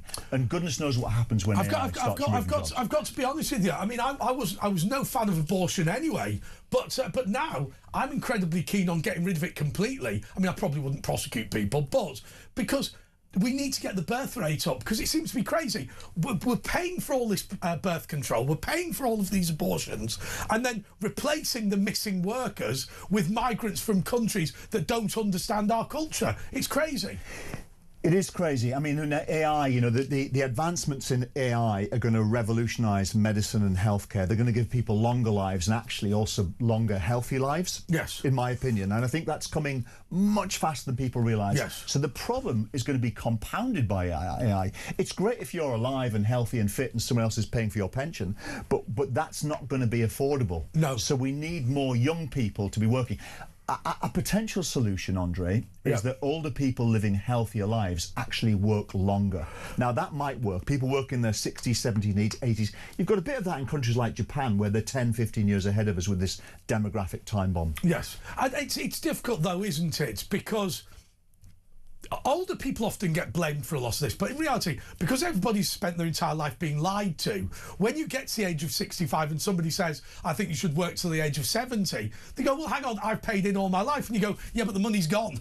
That's right. It was never there. The money that you pay in is never actually building up a pension pot for you. As I said earlier, the pension money you draw is based on younger people than you working and paying income tax and corporation tax and other taxes. So it is a Ponzi scheme, and it's coming home to roost, and it's not got long left. No. It's not got long left. And it sounds like, given that you're a former finance person, you are very worried. I'm really worried. I'm really worried. I tell you what else I was worried about, getting off the subject slightly. Well, don't worry, we got off the subject of the paper review, which we will do, don't worry. We got them here. I was talking to someone about banks collapsing and faith in banks. And 2008, do you remember all that crisis, the financial crisis, and RBS and Northern Rock and all of that? And I went home and I went to the bank. I could see what was happening. The banks were bust. Yeah. And everyone says, well, why are you bailing out the banks? No, when the banks don't give you your money and you can't, all bets are off socially. We were hours away. Alistair Darling, who died recently, who was the Chancellor of the Exchequer at the time, a circumspect and level-headed man, not a renegade maverick. He said after the event that we were hours from chaos. Yes. Because if you can't get money out and your kids are hungry, what do? You go and steal. Yes. And anybody normal would do that. I'm not condoning theft. No, but if you've got screaming kids and you can't get the cash to pay for it, you feed your kids another way. And that's where we got 2008. Things can unravel so quickly. We've got this quite thin veneer of civility. Things can unravel really quickly. I completely agree. I mean, I think that there were lots of things. I mean, I know it's not the same, but there are lots of things that we thought to be true that when coronavirus came about, we discovered weren't true. I mean, the whole idea, we believe in freedom, we believe in liberty, an Englishman's home in his castle, it just evaporated in 2 seconds, didn't it? With old bags sort of looking out the window, demanding that people not be allowed out on the street. More draconian old lockdowns. Bags, Andre. Oh my word, that's horrible. No, they're awful. They're awful. Yeah, anyway, OK, I'm here with Andy Preston, the former Mayor of Middlesbrough, and we are going to go through all the front page just in a couple of moments.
Across the UK, on DAB+, on your smart speaker, on your smart TV, and on your side.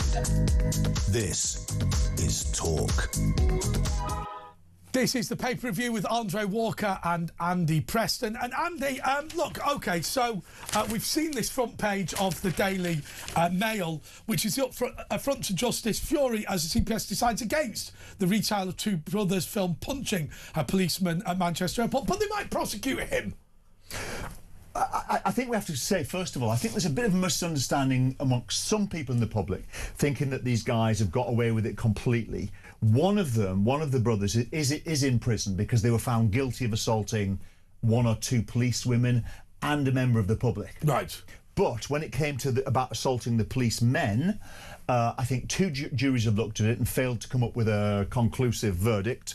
And the CPS, rightly or wrongly, has decided not to take it to the third. I mean, a lot of people felt let down because, Andre, anyone who has watched that whole video finds the whole thing quite chilling. But I tell you what I find bizarre. And this is going to be difficult because we're talking about the Greater Manchester Police. But how do we say this without causing problems in Makerfield? There were people associated with the Greater Manchester Police who ought to have seen the video and yet took to the media anyway in support of the brothers. It was horrendous, and that told us a lot about modern politics, especially on some sides of the divide. As soon as the video was put out, they launched into attacks on the police. Instead of saying, well, listen, I'm not going to give you a verdict based on 3 seconds video, because within 4 days, of course, a minute was released, and it's a totally different picture, isn't it? Horrendous. I mean, the broken nose of the policewoman. I'll tell you what I think we should do. This is my legislative change related to filming. I think if you film a police officer going about their business, you can do that. You are allowed to do that. That's fine in a free society. But the police officer or their representatives or the Police Federation should be allowed to claim that video themselves and put out their own version of it, right? And I think that then resolves a lot of problems, because what happens is you get the whole film yourself goading the police for 10 minutes, and then when the young constable responds, you edit it. But under my law, you would have to give the full 10 minutes, and the Police Federation could put out their own version. There's a really big minority. That might sound like a contradiction, but I mean that. It's not everyone, it's not even most people, but there's a significant minority of people who are against the police. They'll always take the other side, and it's really damaging society. Zach Polanski. Our first position has to be support the police. That doesn't mean that there aren't wrong uns. It doesn't mean that sometimes you need to look into it and kick them out, punish them, slap them in jail or whatever else. We need to hold police men and police forces and police women to account. But our first instinct has to be to support. But there is a major problem with the police. They are running effectively the Nazi German excuse. We were only following orders, right? Just to understand. I'm an employee of talkTV. I do as I'm told. I mean, they don't actually interfere editorially, but okay, I do as I'm told. If you are a police officer, you hold a warrant card. You have certain duties that supersede what your employer tells you to do, right? Yeah. Ergo, if you say, well, I know it's wrong to knock on somebody's door for hurty words. I know it's not a crime, but the College of Policing and my chief constable has told me to do it. I'm afraid you've broken the rules by saying that. It's because you have a warrant card, you are required to say to your boss, screw you. And so, therefore, this whole I'm only following orders thing simply doesn't work for police. And they are given that warrant card, and it is hard to fire them in order to enable them to have that level of independence. It's a difficult one, Andre. I take your point. However, if we had coppers, every time they were told or asked to do something, would think about it for 20 minutes and say, well, I'm not absolutely sure about that. Have we really checked this out? I mean, nothing would ever get done, or even less would get done. So it's a very difficult one. I think we're the same as the military. We hold the military to account for their individual actions, but we have to take into account the fact that the military are often acting in very hostile environments, as are the police. Yes. As are the police. And the many things that we see, it sounds horrendous what a copper has said. But what is worse on Friday night, Mogadishu or Middlesbrough? No, I'm only joking. And people of Middlesbrough do not write in. It's funny, actually, though, when you're talking about the sort of the pure violence of policing. There are certain times of the day when it's incredibly busy for the police and other times when it's not, and so they must have to expand and disband. So Friday night they need a lot more officers than they need at 3 in the morning on a Tuesday. Absolutely. It's really difficult. I mean, I think scheduling officers, because they've got to look after their budgets, they can't send everyone out, so they have rotas based on how busy they think it's going to be, and that's why very often after the event people say, well, why were there only 3 officers within 2 miles of it? It's incredibly difficult. And for the coppers, I want to get back to that point that we were talking there about how the fact they're under such pressure. They're under pressure all the time. You get a very laddish, and I don't mean actually excluding women, but in hostile, almost warlike environments, you get a sort of culture that builds up. Yes. With a sense of humour that's often inappropriate, but it binds people together. And when that's referred to, described, or snapshotted out of context, yes, it can sound horrendous. But the coppers are often in an assembly war zone. Yes. And so you get inappropriate humour. I had a friend of mine who said he was in GMP Murder Squad, and he said when a murder was over, he used to go to the pub, and he said it started, you know, fairly tame, but dark jokes would start circulating. And he said, I've always believed that was our natural instinct to give ourselves group therapy.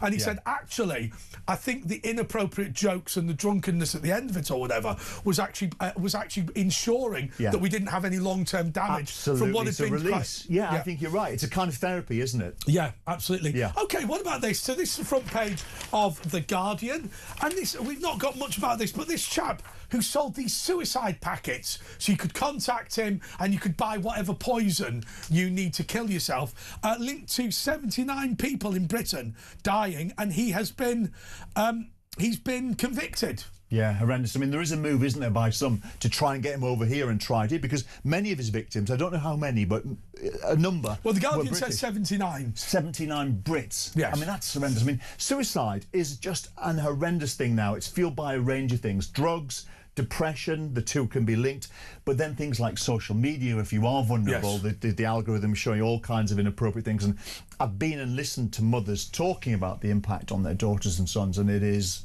it's horrendous. I think we are guilty of collective child abuse through social media. I don't think it's entirely the social media firms' fault, but I think the fact that teenagers are thoughtless, and they accidentally bully each other. Quite often the bullies are mortified when they discover that they're the bullies. But it's now broadcast into your child's bedroom day and night, which I think is extremely worrying. Absolutely. And, you know, I think the smartphone and social media should be banned for youngsters. Yes. Some people say it's draconian. Some people say, oh, well, they'll find a way around it. Well, some will. But I think it is as harmful as gambling. It is as harmful as buying booze. And, of course, kids get round that, don't they? But we still don't allow it. Yes. And I think if you're a parent and you know that the government has said your kid can't be on social media, if you're a good parent, you're going to say, actually, no. Yes, that's right. So I do think we have to ban it. I think we'll look back in 30 years, maybe even 10 years' time, Andre, and we'll say, what were we thinking? This monstrous thing just evolved. No one wanted it. We had a paediatrician from Leicester University, Leicester Hospital, on yesterday, and what I was saying to him was, when I was younger, I went to university, I missioned out to debating competitions every single weekend, went to all the practices, went to everything, and end up in a job like this. What we are telling young people now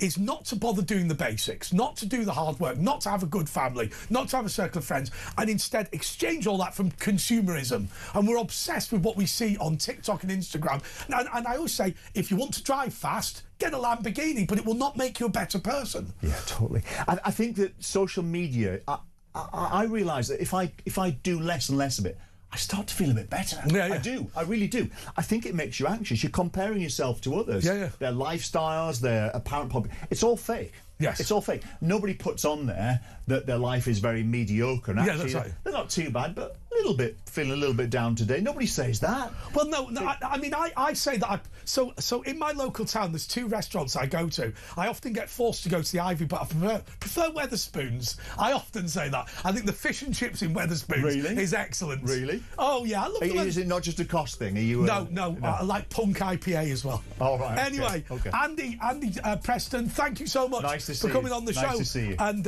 we spent almost an hour together, which was the important bit. Okay, we've got the UF Bros coming up next, and we're going to be telling you some things apparently that are going to leave you really, really shocked. In this segment so far, they've never done anything of any real value. No, I'm joking. But we can always survive and get a bit better this week, which indeed we will do. Back in a moment.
across the UK.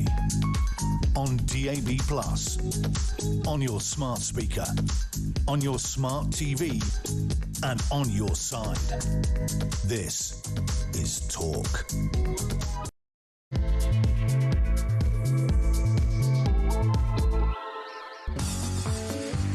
This is the UF Bros. We've got Joe Stock and Matt Thornton. But before we go to Joe... sorry. What is your name? Joe Stock. Well, why did you look at me funny? Oh, I was just getting in the zone. I was getting in the zone. I said Joe Stock and Matt Thornton, and I thought, hang on, have I got that bloke's name wrong?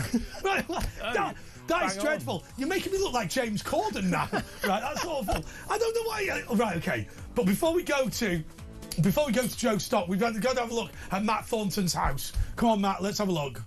So Welcome to the show. How's it going? Why are you at home?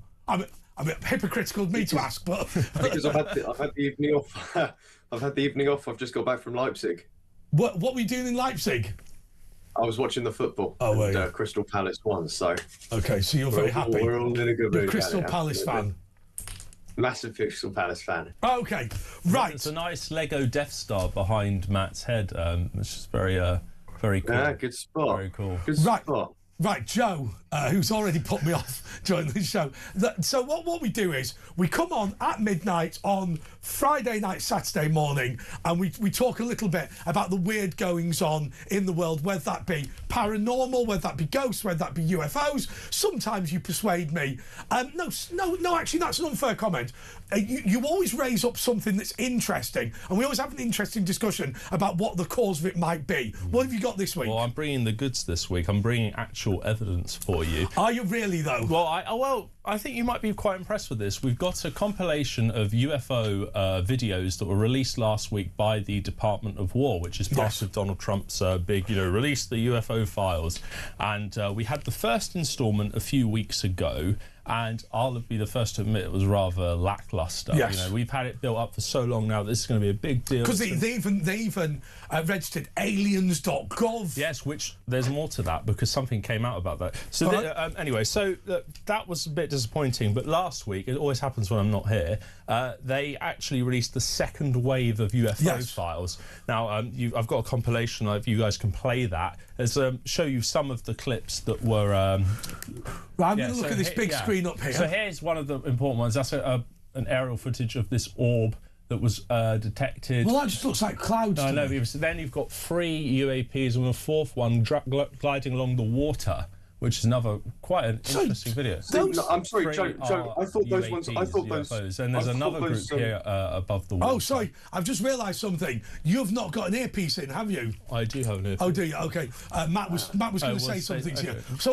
So just for everyone who's not seen this segment, what happens is Joe comes on and presents something, and then Matt, who's supposed to be working with him, disagrees with him completely. Right, Matt. What were you gonna do to undermine the segment this week? I thought the video with the with those 3 UFOs that you said were UFOs, Joe. I thought those were 3 boats and then the UFO. Oh. No.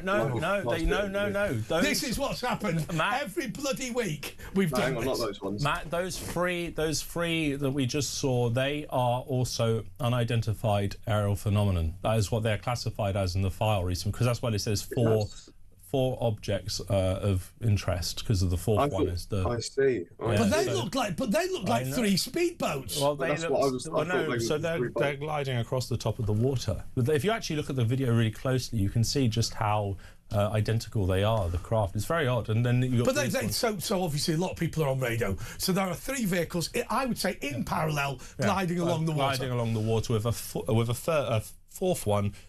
Going a lot faster alongside them. So that was quite an interesting video. They've released so much. There's only some. How long will it take you to go through it all? Oh, just a good couple of weekends. Yeah. But there was one particular clip which I think is kind of the gold nugget in all of this. If you play the UAP speed video, this video really speaks to the entire story that we've been being told about this secret technology. It's not this video. I think they'll get it up. But basically, we've heard all this stuff about impossible manoeuvres, and here we go. Right. Oh, now, if you've watched this is being tracked obviously by some fighter jet. and now it's stopped. Now it's still going. And if you watch, it's going very fast, as you can see. It's like a white orb racing through clouds. I mean, that you couldn't follow that normally. What that is that some sort of automated system following it? Yes, but watch. Gone. What? Instant acceleration. It's going to loop and play it. Instant acceleration. Oh my God! Yeah. So it sort of goes very fast, then goes up, and then becomes like a shooting star. Even faster than an instant acceleration that didn't, speed up like that. It just shot away. Now they have tried to sort of debunk this, but by saying, "Oh, it could be that the camera stopped moving," but it doesn't really look like that. It looks very much like that object has just shot its way out of the frame. And the reason why this video is so important and the way it's classified is instant acceleration. That's what the government classified it as.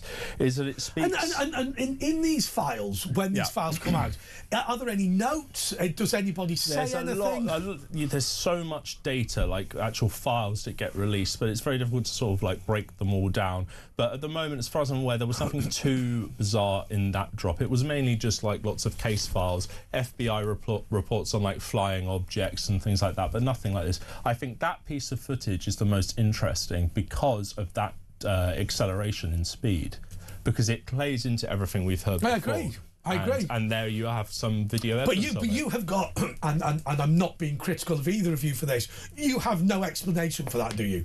No, we don't. And there could be another explanation, but this is part of a bigger thing, a bigger program of declassification. And when the first batch came out and everyone was disappointed, we said, "Oh, this is ridiculous." Even I was like, "Well, I've had enough of this now," because you just go on to the next thing and it's never enough. But they did say, with each drop of files, the footage will get more interesting and more extreme, and that was in the next batch, and there's supposedly going to be another batch within a few weeks. Why do we think they've chosen to bring this out bit by bit and make it more and more interesting? Is that to manage our reaction to it? Yeah, it would probably be, I imagine, to get people sort of ready for whatever the big reveal actually is, because obviously I'm not sure you can just dump all of the information all at once without necessarily. But we've always said this, Matt. We've always said, well, governments are covering up all of this. And you think, well, okay, why would they want to cover it up? What would be the argument in favour of it? Well, that this. Go on, Matt. You say it. I was just going to say. I mean, I think the information that if there is something coming here from another planet or another dimension or whatever, that would freak out a great deal of the public, and so I think sort of easing them into it with videos like this first. I would also like to mention something else actually, because a few things have happened today.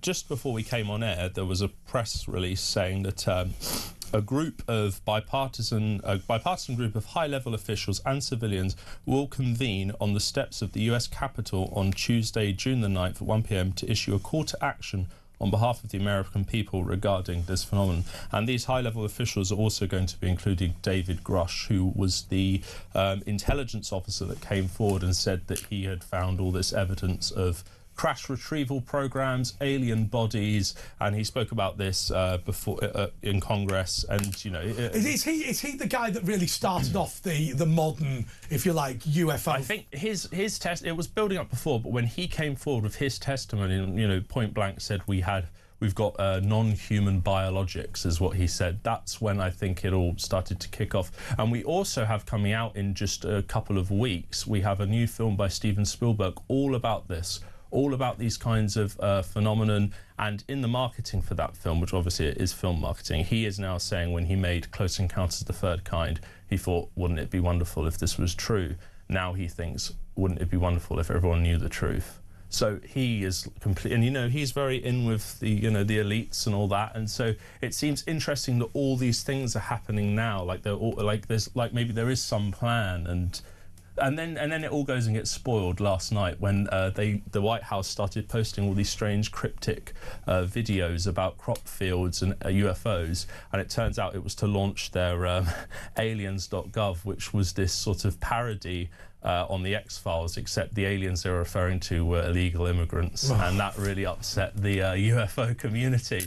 But now I don't know. But the evidence... Aliens.gov is about illegal and immigration. you look at it, and it's like all very sort of like coded. It's like for 60 years they've tried to cover it up. People from another place coming here and integrating our society. But our president is going to stop the invaders, and it's all done in like green glowing text. So that's kind of undermining things a little bit. But at the same time, we are still getting these crazy, pieces of footage coming out, and more to come. So I think it's really interesting. And someone like David Grush being involved in this press conference on the June 9th, it's going to be a big deal. I think we should. Yeah, I think we're.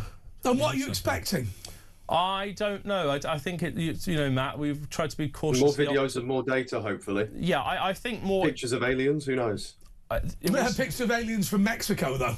That's a slight problem. There was an interesting one. I don't know if we've got this video, but in the file drop, there was actually, underneath everything, there was one video that seemed to be filmed on like a camcorder on some military airbase, and it was just like down the runway. All of the sky was lit up at night, and this sort of white disc started to appear out of the fog, and then the footage ends. It was only like a 3-second video, and I wonder if that's like a tease for the next file drop. Do we think a majority of people in the US Air Force believe that there is something going on? Well, according to the pilots that come forward and say this is a daily occurrence that they have. They intercept these craft, these UAPs, daily. Like, most of them seem to have their own stories, and there's a big ridicule thing around it, so they don't like to come out about it. Oh no, absolutely. And I'm somebody who instinctively believed that people who believe this would... No, actually, there are plenty of people who believe this that are in fact nutters. That is also true.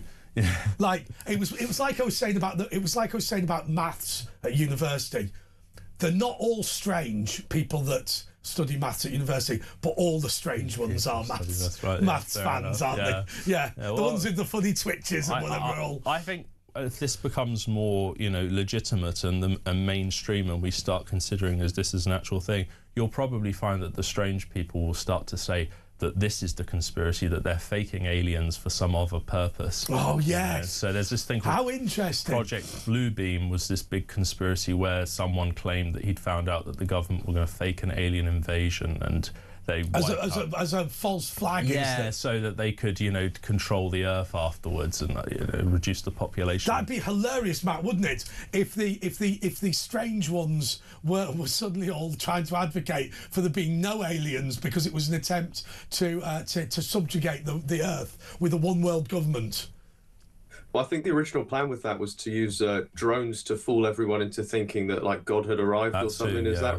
Yeah, that is also true. It was quite. They wanted to create a new deity for the new survivors to live under. So you would see this deity supposedly stop this alien invasion, and then the people left would worship this false. Really? That was the theory, anyway. But actually, having a false god is something that has been an attempt to control people throughout history. Yes. Without a doubt. I mean, whether you're talking about a minor cult or whether you're talking about some of the more nutter religious institutions. I mean, if you think about it, a false god is what controls North Korea. Yes. The idea of Kim Il-sung being the eternal great leader or whatever it is just nuttery. Yeah, absolutely. Well, and you never know where this could go. Will people start, if this, as I say, if this gets taken more seriously, you probably will have cults forming around, these flying saucers. I mean, that's already happened. Talking of cults, are you all right, Matt? I'm doing great. How are you doing? Yeah. Talking of cults. What are those posters you've got behind you there? King Gizzard and the Lizard Wizard. Do you know those guys? No. They're a band from Australia, and I got a couple of their posters a few years ago. They're pretty. So is that your bedroom, or what is that? This is my office and studio. Really. How big is your house, Matt? Come on, tell us. I heard it was quite big. It's got. He doesn't accept a salary for this. Windows. I don't. He's just a wealthy man. Yeah. He's just a wealthy man. All right, so I know I've asked this, but I want to be absolutely clear before I let you go. What can we expect in coming up, and what's the timeline? Right, well, are we going to expect everything within the next month? Is it going to take a year? What's it going to happen? Well, I think you've got this big event happening on June the 9th with this big conference outside the US Capitol. That's going to be a big thing. Yes. That will get massive press coverage. This is a press release that I'm reading. There'll be another UFO file drop, potentially before that or around the time. And then also you've got Steven Spielberg's film coming out at the same time as well, which, interestingly enough, some people have claimed that in the background, because it's all set in like a newsroom and there's all these screens, some people are claiming in the trailer for this film, if you look very carefully, on some of the screens in the background, they're showing this classified footage that was released by the government last week. But this trailer was released before that footage was declassified. Wow. Okay. So, yeah. And to what extent, just finally from both of you, to what extent is Donald Trump politically exploiting the ownership of all this footage to encourage his aliens.gov website, which is about something he's much more interested in, which is stopping illegal immigration to the United States of America? That is true. That could be argued. But Trump did say this week that we are releasing information on extraterrestrials, and he said the word extraterrestrial, which was... He's also been running on this stuff for ages and ages now. I mean, you know, it was almost... A lot of his close advisors have come out publicly and said we are talking to him about this, and he supposedly has been briefed, like, as a military... So somebody's pointed out, but, you know, 4 years at the speed of light is the next nearest star. Yeah, but it's irrelevant. This is, you know... That's mainstream. Why is that science. irrelevant? Well, because this is mainstream science. If these vessels are doing what they appear to be doing in this videos, then our idea of like science is out the window. And also, as we said before, it's not about traveling from other planets. It could be a dimensional thing. Could be that they live on this planet and we just don't encounter them in our day-to-day. You know, we can only perceive so much through our eyes, and you know, there's lots of. I mean, I always think. I have no problem whatsoever with all of our science being thrown in the bin, because that has happened before, right? Yeah. I mean, there's all sorts of examples of theories that we had. I mean, if you think about it, one of my favourite ever science stories is Jon Snow and the Soho standpipe. I don't know if you know the story. Yes. Yeah. So Dr. Jon Snow. Dr. Jon Snow, there's a cholera outbreak in Soho, and he goes around interviewing everyone. At the time, people believed that disease was linked to bad smells. Now, by the way, if you throw away smelly stuff, quite often that will reduce the amount of reduce your risk. Because what he did was, he interviewed everyone and he discovered that there was a category of people who kept surviving, which was the brewers of Soho, and the brewer's mum died even though she lived in Hertfordshire, and he discovered the water was being sent out, and he said, in a groundbreaking moment, there's something living in the water that kills people, which of course, you know, was right, and it was sealed off, the Soho standpipe, and that's the start of understanding bacteria and whatever. But up until then, the concept of a creature living in the water that could kill you, that you can't see or smell or taste, is amazing. Yeah, I know. And, you know, we learn things throughout history all the time, and, you know, if this is true, then we will be asking ourselves lots of questions about everything we do in society. Absolutely. Well, right, I've been told to keep you on because there's going to be a call and a couple of calls on this subject, which of course gives you a problem because you actually answer the phone, don't you? Sometimes, yeah. Right, okay. So you can call in. Well, there's a catch-22 here.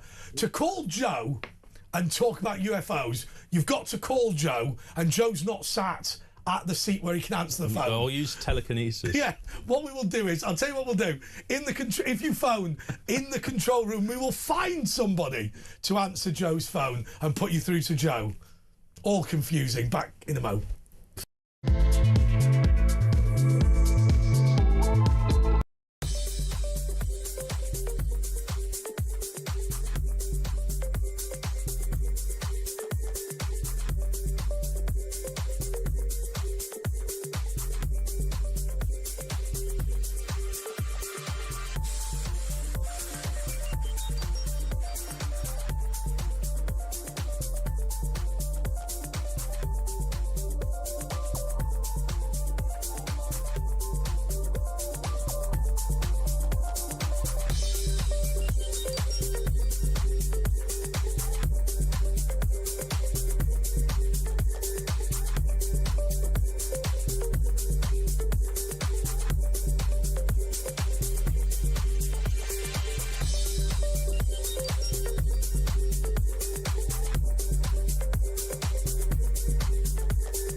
across the UK. On DAB+, on your smart speaker, on your smart TV, and on your side. This is Talk. Okay, we've got Jenny, and she's calling about Jerry is calling about Ouija boards. Come on, now, before we get Jerry on, Jerry, you wanted to do a Ouija board live on air, didn't you? Yeah, it'll be good. I think it'll be great. No, that's bad vibes. You can't do that. I've got no problem with doing it because I think it's a load of old rubbish. Yeah, I'm open-minded. Don't get you. In general. All right, Jerry, tell us all about your Ouija board. Guys, well, I'm of a certain vintage where, going back to the 70s, a lot of us in our younger years were playing around with these things, and we'd make up our own one at home with the letters and everything else. And it did seem to spell out curious results. It was a bit odd, really, because it was one of the girls in the group. Apparently, it was one of her cats that was talking to us, so we're a bit cynical about that. But the odd thing around the whole thing, however, is that when you try and buy one of these things, they were quite popular at the time. Whether it was a governmental thing, I don't know, but everybody was discouraged from buying them. Do you know what I'm going to do? I'm going to go on to a well-known... Oh, well, I'll just call it Amazon. I'm going to go on see if I can buy one. I hate that. No, right, let's go to a Ouija board. How do you actually spell it? You can get them fairly cheap online. Yeah, but I'd say, actually, Jerry, I think that kind of stigma and attitude towards them still exists. Anytime I've mentioned wanting to do one, everyone sort of recoils in horror. I do think we are a very superstitious country. That has been found time and time again in polls. Ouija boards are £12 on Amazon. Oh, crikey. So they are in circulation. Wow. Well, you can get a wooden one or a glass one. You got to get a proper one. They probably do bespoke ones. Yeah, you can. But hang on, they're all completely different. Oh, because the trick was we did an upside down wine glass, so it was more tricky. Yes, well, it's a speaking board. You can make one in any way you want. It's about being able to communicate through the letters. So you all put your hands on the glass, and then the spirit will direct the movement. But that's just one of you pushing it, isn't it? Well, that's what a skeptic would say. Yes, but then But my mum did a Ouija board with her mother, and they started claiming all sorts. Yeah, I know, and that does seem to happen. But then there's a thing of like, are you subconsciously moving it, and that could be another. The only one thing that I will say about something like that amazed me years ago. There was, I don't know why I did this, but there was an advertisement coming out to appear on a magic show. And I went along to the audition. I've never done an audition for anything. Didn't do one for this. Well, actually, I did one other one. But they were going to be hypnotised. And I was being hypnotised, and I thought, I'm just playing along. I want to get on this TV show. Ha, ha, ha. And then it was a bit weird because we all had to huddle up. And this outrageously camp gentleman grabbed me. Right, and we were there basically canoodling on camera, right? And I thought, I'm not doing this, right? I'm not having that on the telly. So I said, no, I'm sorry, and I just walked off. And they said, well, hey, watch out, because you've been hypnotised. We've got to deprogram you. I thought, here we go.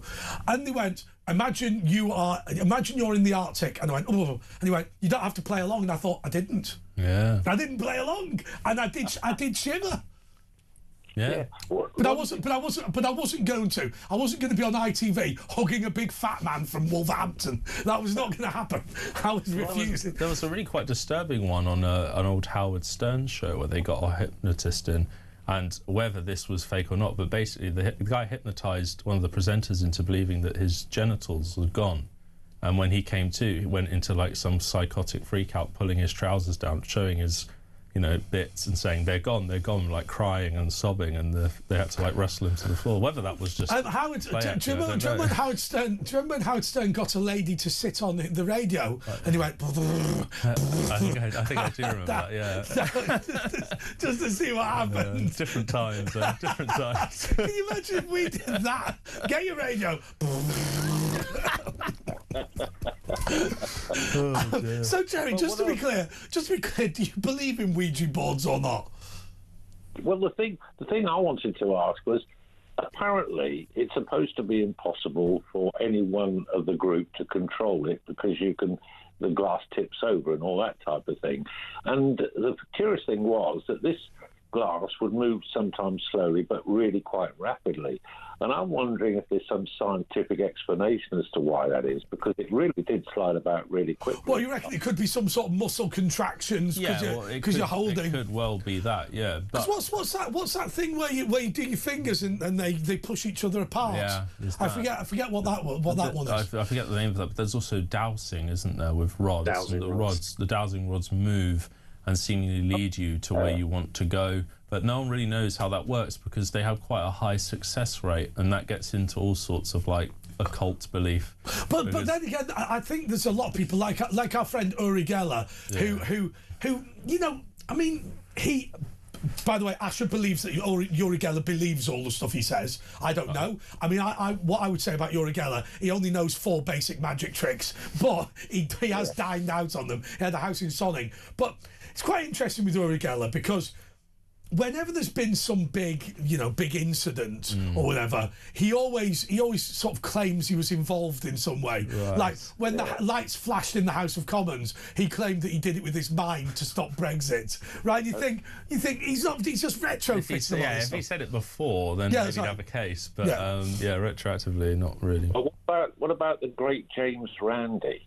Oh, I love the amazing Randy. He used to debunk a lot of the claims. He was the American guy. Do you remember that with the big beard? And he had a party trick, which was where he would take an entire packet of 32 sleeping tablets, and he took it and he go, I can do this because it's a homeopathic remedy, which means there's no active ingredients. Yes. Yeah, and he said, so he said, don't worry, I'm not going to die. Yeah. It's amazing, the amazing Randy. Yeah. So he has offered $1 million to anybody who can prove it. I saw the thing where he had that chap on who could turn the pages of a Bible with his mind. Right. And all he did was he just put that what's that stereo... you know that packing peanuts or whatever they call it? You know the packing that you get. Oh yeah. Whatever polystyrene packing. Sure. Well, he put that round the Bible. He said, if you are not blowing the pages, then the bloke went, no, I'm sorry, the spirit, it's interfering with the spirits. And he said what he'd done was the guy was in prison. He just got very good at directionally blowing pages without it looking like he was blowing anything. There's a lot of charlatans out there. You got to be careful. But James Randi exposed Uri Geller, and after that, Uri was on an American news slot and challenged to do things under conditions that James Randi set up, and he couldn't do them. No. I look. Asher and I have a different view. Asher believes that Uri Geller believes all the stuff that he says. I think he's just a bit of fun. And everyone's having a bit of a laugh. The only one thing that worries me about Uri Geller is in the past people have challenged him and he's gone to court with them, right? Which is you know, if it's going to be a bit of fun, let's have a bit of fun. But I'm not having a legal case in which a very rich man sues me because I claim he's not a real. But I mean the whole bending the spoon with your mind is not very difficult. You just take a spoon, flex it for long enough, and then in the end you just break it. It's easy. Yeah. It's metal fatigue. He was on the Jimmy Young show, and he said, I want everyone at home to pick up their watches and their clocks that don't work anymore. And, of course, people phoned in and said, oh, they've all started, you see. And that was supposed to be the evidence. So, you know, if you've got a listenership of sort of 4 million, unsurprisingly enough, you're going to handful of people who ring in and say... Well, I mean, but it's exactly what we were saying before about things seeming... connected that aren't connected. I gave the example of obviously the coronavirus vaccine.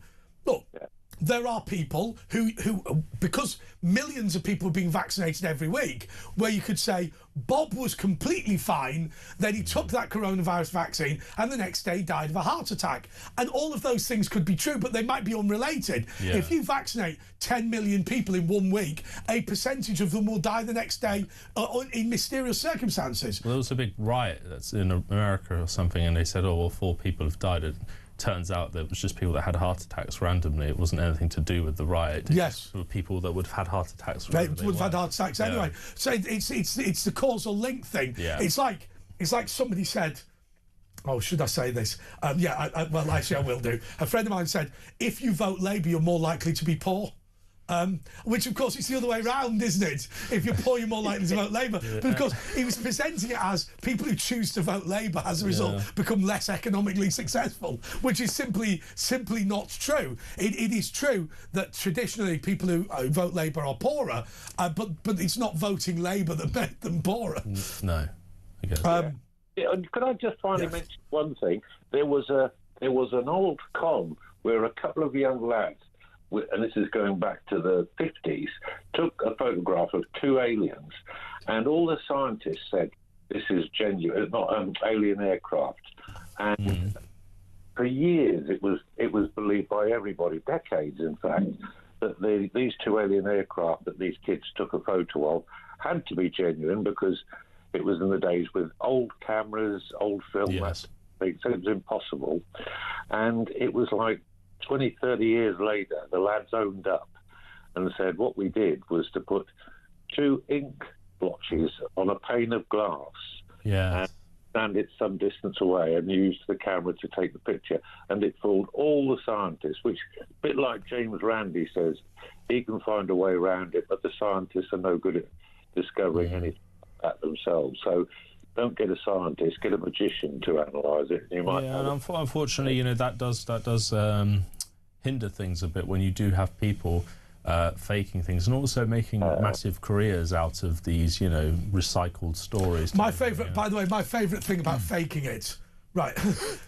So obviously, magicians' assistants. The reason they're attractive young women is because attractive young women are small and can fit into things and are flexible. Also, in Las Vegas, a lot of the magicians' assistants are, do you know this? Twins. She's teleported from one side to the other. It's just her sister. Yeah. That's it. Yeah. And apparently female twins in Las Vegas, there's loads and loads and loads of them that work as magicians. Well, that's genius, man, because I sometimes it's just as important to weed out the deceptive ones as it is to try and look into something more serious. I mean, one night I was walking along I'd left my girlfriend at home, and I was at about midnight or something. I was only about 14, and I could swear bark blind there was this white-coloured bird, huge bird, and it was flapping up and down in the distance in the dark. What was it, like luminous? It glowed? No, it was just white, and it had like wings, and it was moving on. And I tell you, the hairs on the back of my neck went up, and I felt, by the time I got home, I felt sure I must be white all over. But no, as soon as I passed, it was a guy and a girl, and the girl had a white coat on, and they were snogging in the corner, and I just, of course, the arm going up and down. And if I hadn't have really looked hard, you'd have thought you'd seen it. Well, I have to say, having grown up on the border between Liverpool and Manchester, and having gone to school in Liverpool, as you know, we had all sorts of encounters in our teenage years with a gentleman called Purple Aki. I don't know if you. He's dead now, I believe. Isn't he? Yeah, that's right. Yeah, the sex pest from the northwest. Did you meet Purple Aki?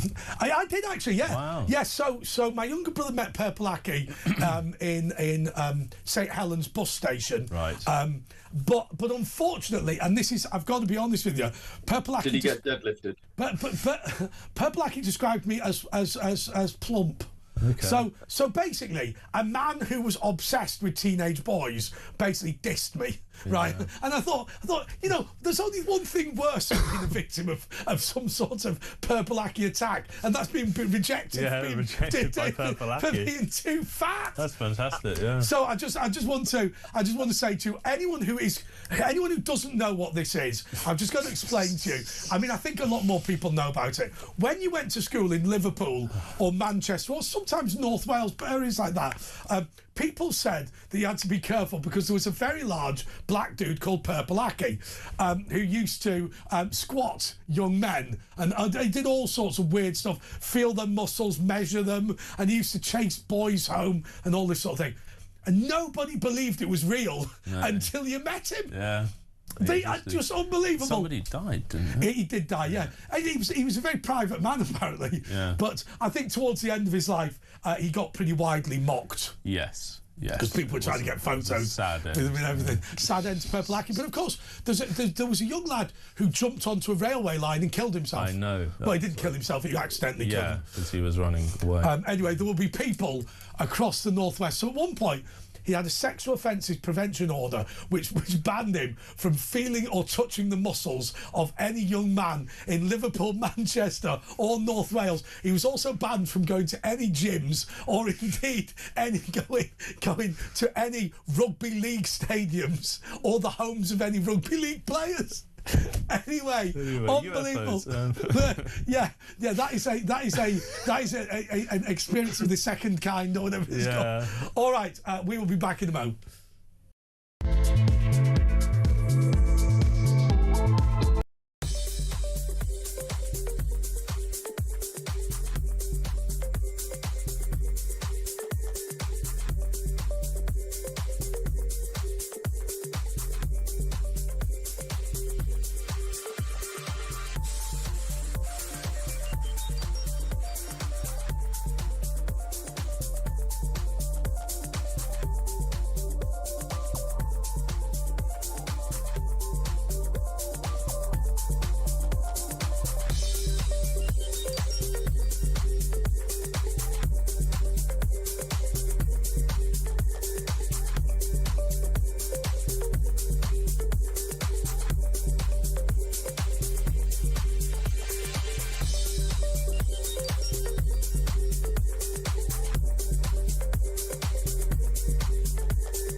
Across the UK, on DAB+, on your smart speaker, on your smart TV, and on your side.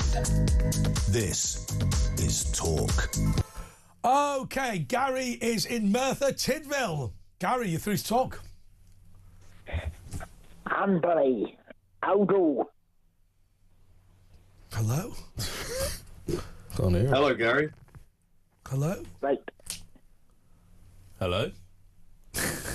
Colin Fry. Sorry? Colin's right. Fry. Colin's right. What's he right about? Colin Fry. Colin Thrife? Fright. Just do us a favour, Gary. Can you do it in English rather than Welsh? Gary, do it again. Come on. It's not like that Little Britain sketch, is it? Right, come on. Colin Fry. Colin Fright. Colin Fray? Fry. Fray. F-R-Y. Well, why are you saying those Fry. two words? Just explain. Colin Fry. What's he done? Well, he's dead now, but he's a so-called medium. Right.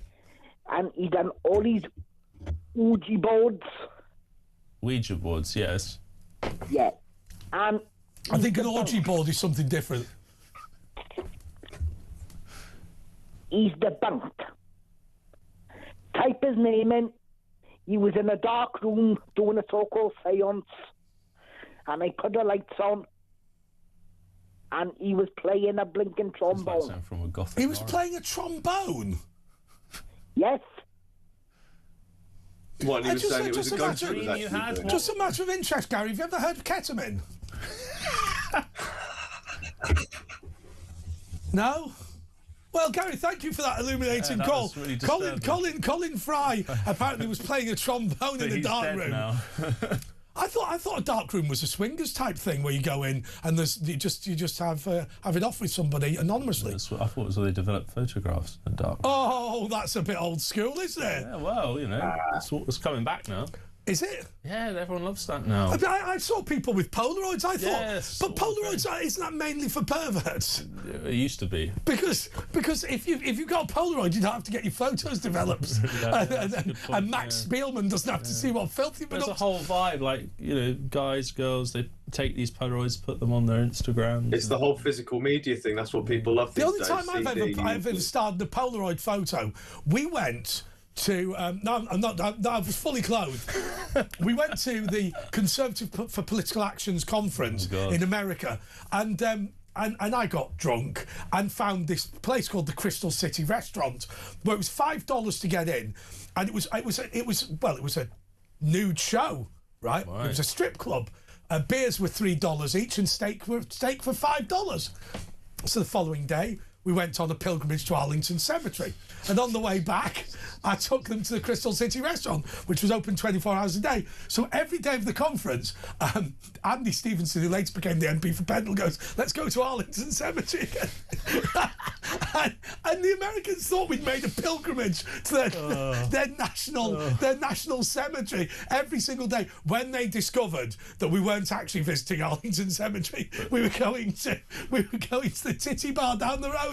And then we got a photo of ourselves all together on the final day, put a Polaroid up on the wall, and the congressional Republicans went and retrieved the photo to be destroyed. And then my final act was the Crystal City Restaurant had a jukebox, so I put in $10 and did what I always do with there's a jukebox, put Hadaway, What Is Love on repeat 30 times. Right. And then just left. So they were subjected to 6 hours of the same Hadaway song. Don't hurt me no more. That is love. Anyway, let's go to Heather in Gavan. Heather, you're on talk. Hello, Andre. Hello, Joe and Matt. Hello. Hello, guys. I want to pick your brain on a theory about Nostradamus, about his predictions throughout his lifetime.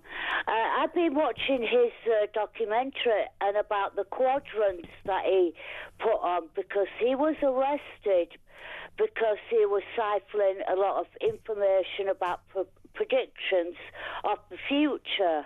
And then he decided to do it in like a codes, like in quadrants. I want to pick your brains on that. What's your theory behind Nostradamus? I think he just said everything, didn't he? I think, from what I'm not well read on him, but Matt, maybe you are?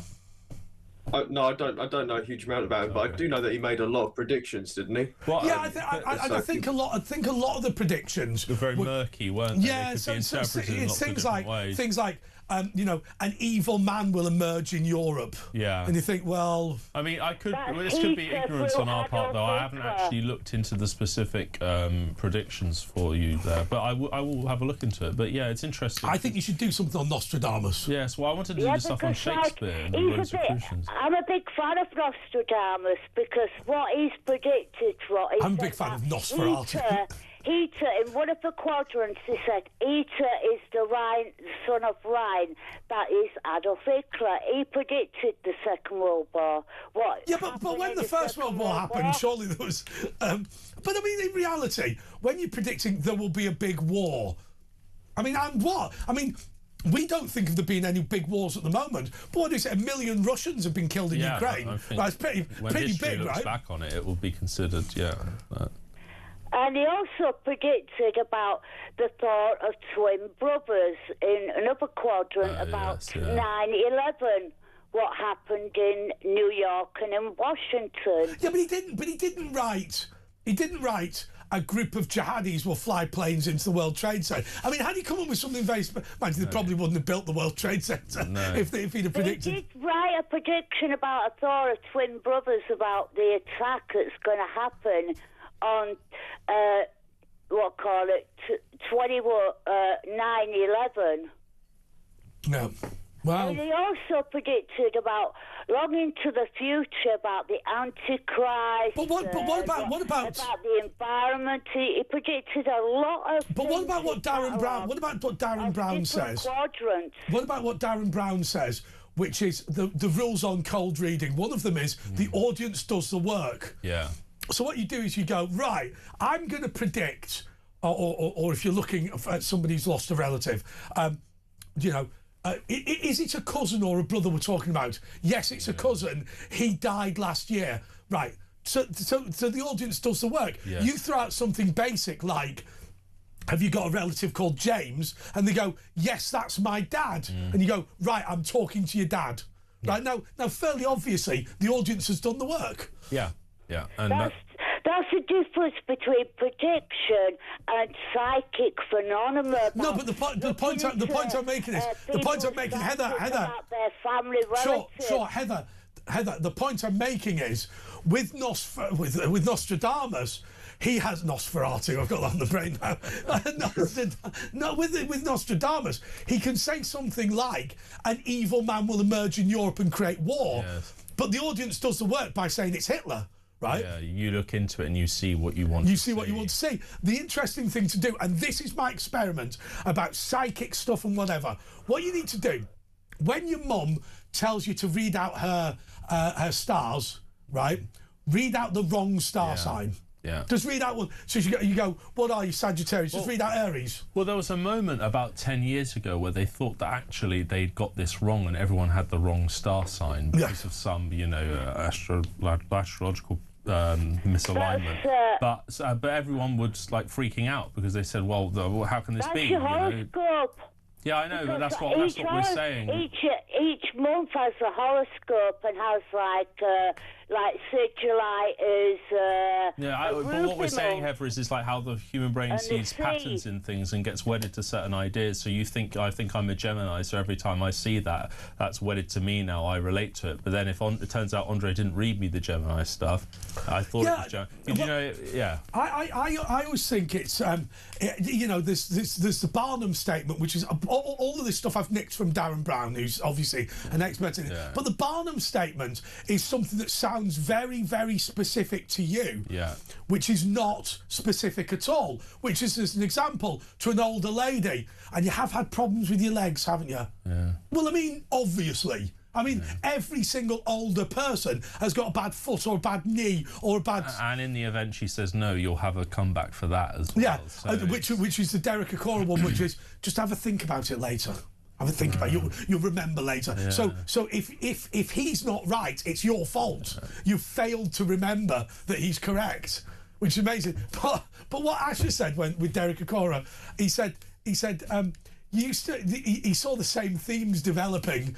5. Oh. No, there was 6 of them. Yeah, them plus 5 siblings. And you go, yeah, but that's either 5 or 6, isn't it? I mean... But I did know someone that had a very, very, very bizarre experience with someone where... Well, I'll tell you what, why don't we go to the break and then we'll talk about the bizarre experience with the Derek Acora sound-alike. Just a mo.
across the UK. On DAB+, on your smart speaker, on your smart TV, and on your side. This is Talk. By the way, in the studio, we were just talking about psychic mediums. Joe and I do not believe them, but we believe that some of them believe in it. Yeah, I don't believe they're all charlatans. No, definitely not. And also, I would say that I don't completely rule out the possibility that there could be something supernatural to it, because I have actually not personally had an experience, but someone I know had one that was absolutely bizarre. Oh, go on. Yeah, well, so we lost somebody, and this person's mother, obviously, this was a very sudden loss and it was devastating, the worst you could imagine. And she was, you know, this was a few months later, was just going down the road, and she was in a bit of a different area of town, and she passed a church where she'd had a memory of taking her son when he was much younger to this church. So, you know, she hadn't been in there for 10, 15 years. So they went in, and when she went in there, there was a medium in there doing some kind of seance, which was weird because I didn't think they would do that in a church. Oh, they shouldn't. Yeah. Anyway, this guy came over to her and started saying things that really he should have had no business at all knowing about. For one example, it's a bit grim, but this friend of mine, he couldn't be buried in the coffin that he was supposed to be due to the state he was in. And this medium apparently said that referred to this, knew about this. What was it? The kid run over or something? Yes, essentially, yeah. Yes, so right. he's about it. So, but he said he finds this amusing. You got him this really lovely thing, but now they can't use it, and it was details like that. I think that's remarkable. I mean, the number of people who had declined the coffin of their choice is very low. Yes, exactly. And this had the details, and there was the details of the brother who was sleeping in his room after this had happened. He said, oh, he sits with him every night, and you know, and the woman, the mother who was telling me this story was not the kind of person to believe in it, and so she was really weirded out.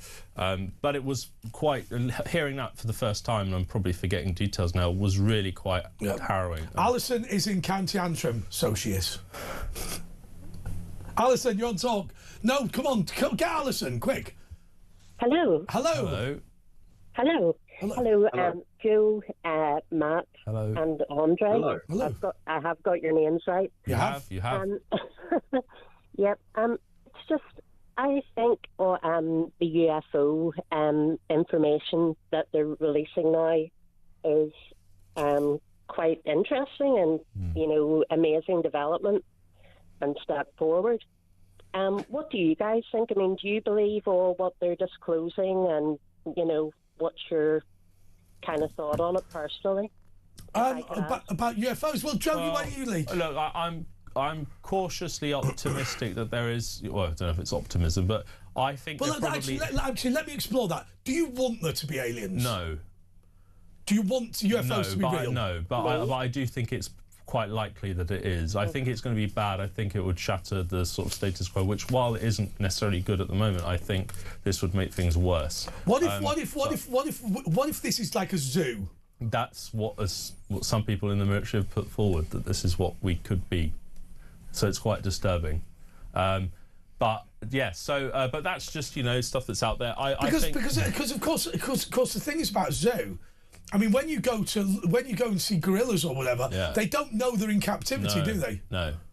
So in fact, lots of zoos are now designed so that they think that you're the ones in captivity and they're watching you. From what these insiders and whistleblowers say is, and you know what they say is that we're going to have a lot to wrestle with if this actually does come out. So I would rather there's nothing going on, but I think from what we're seeing, there's probably something, whatever that is.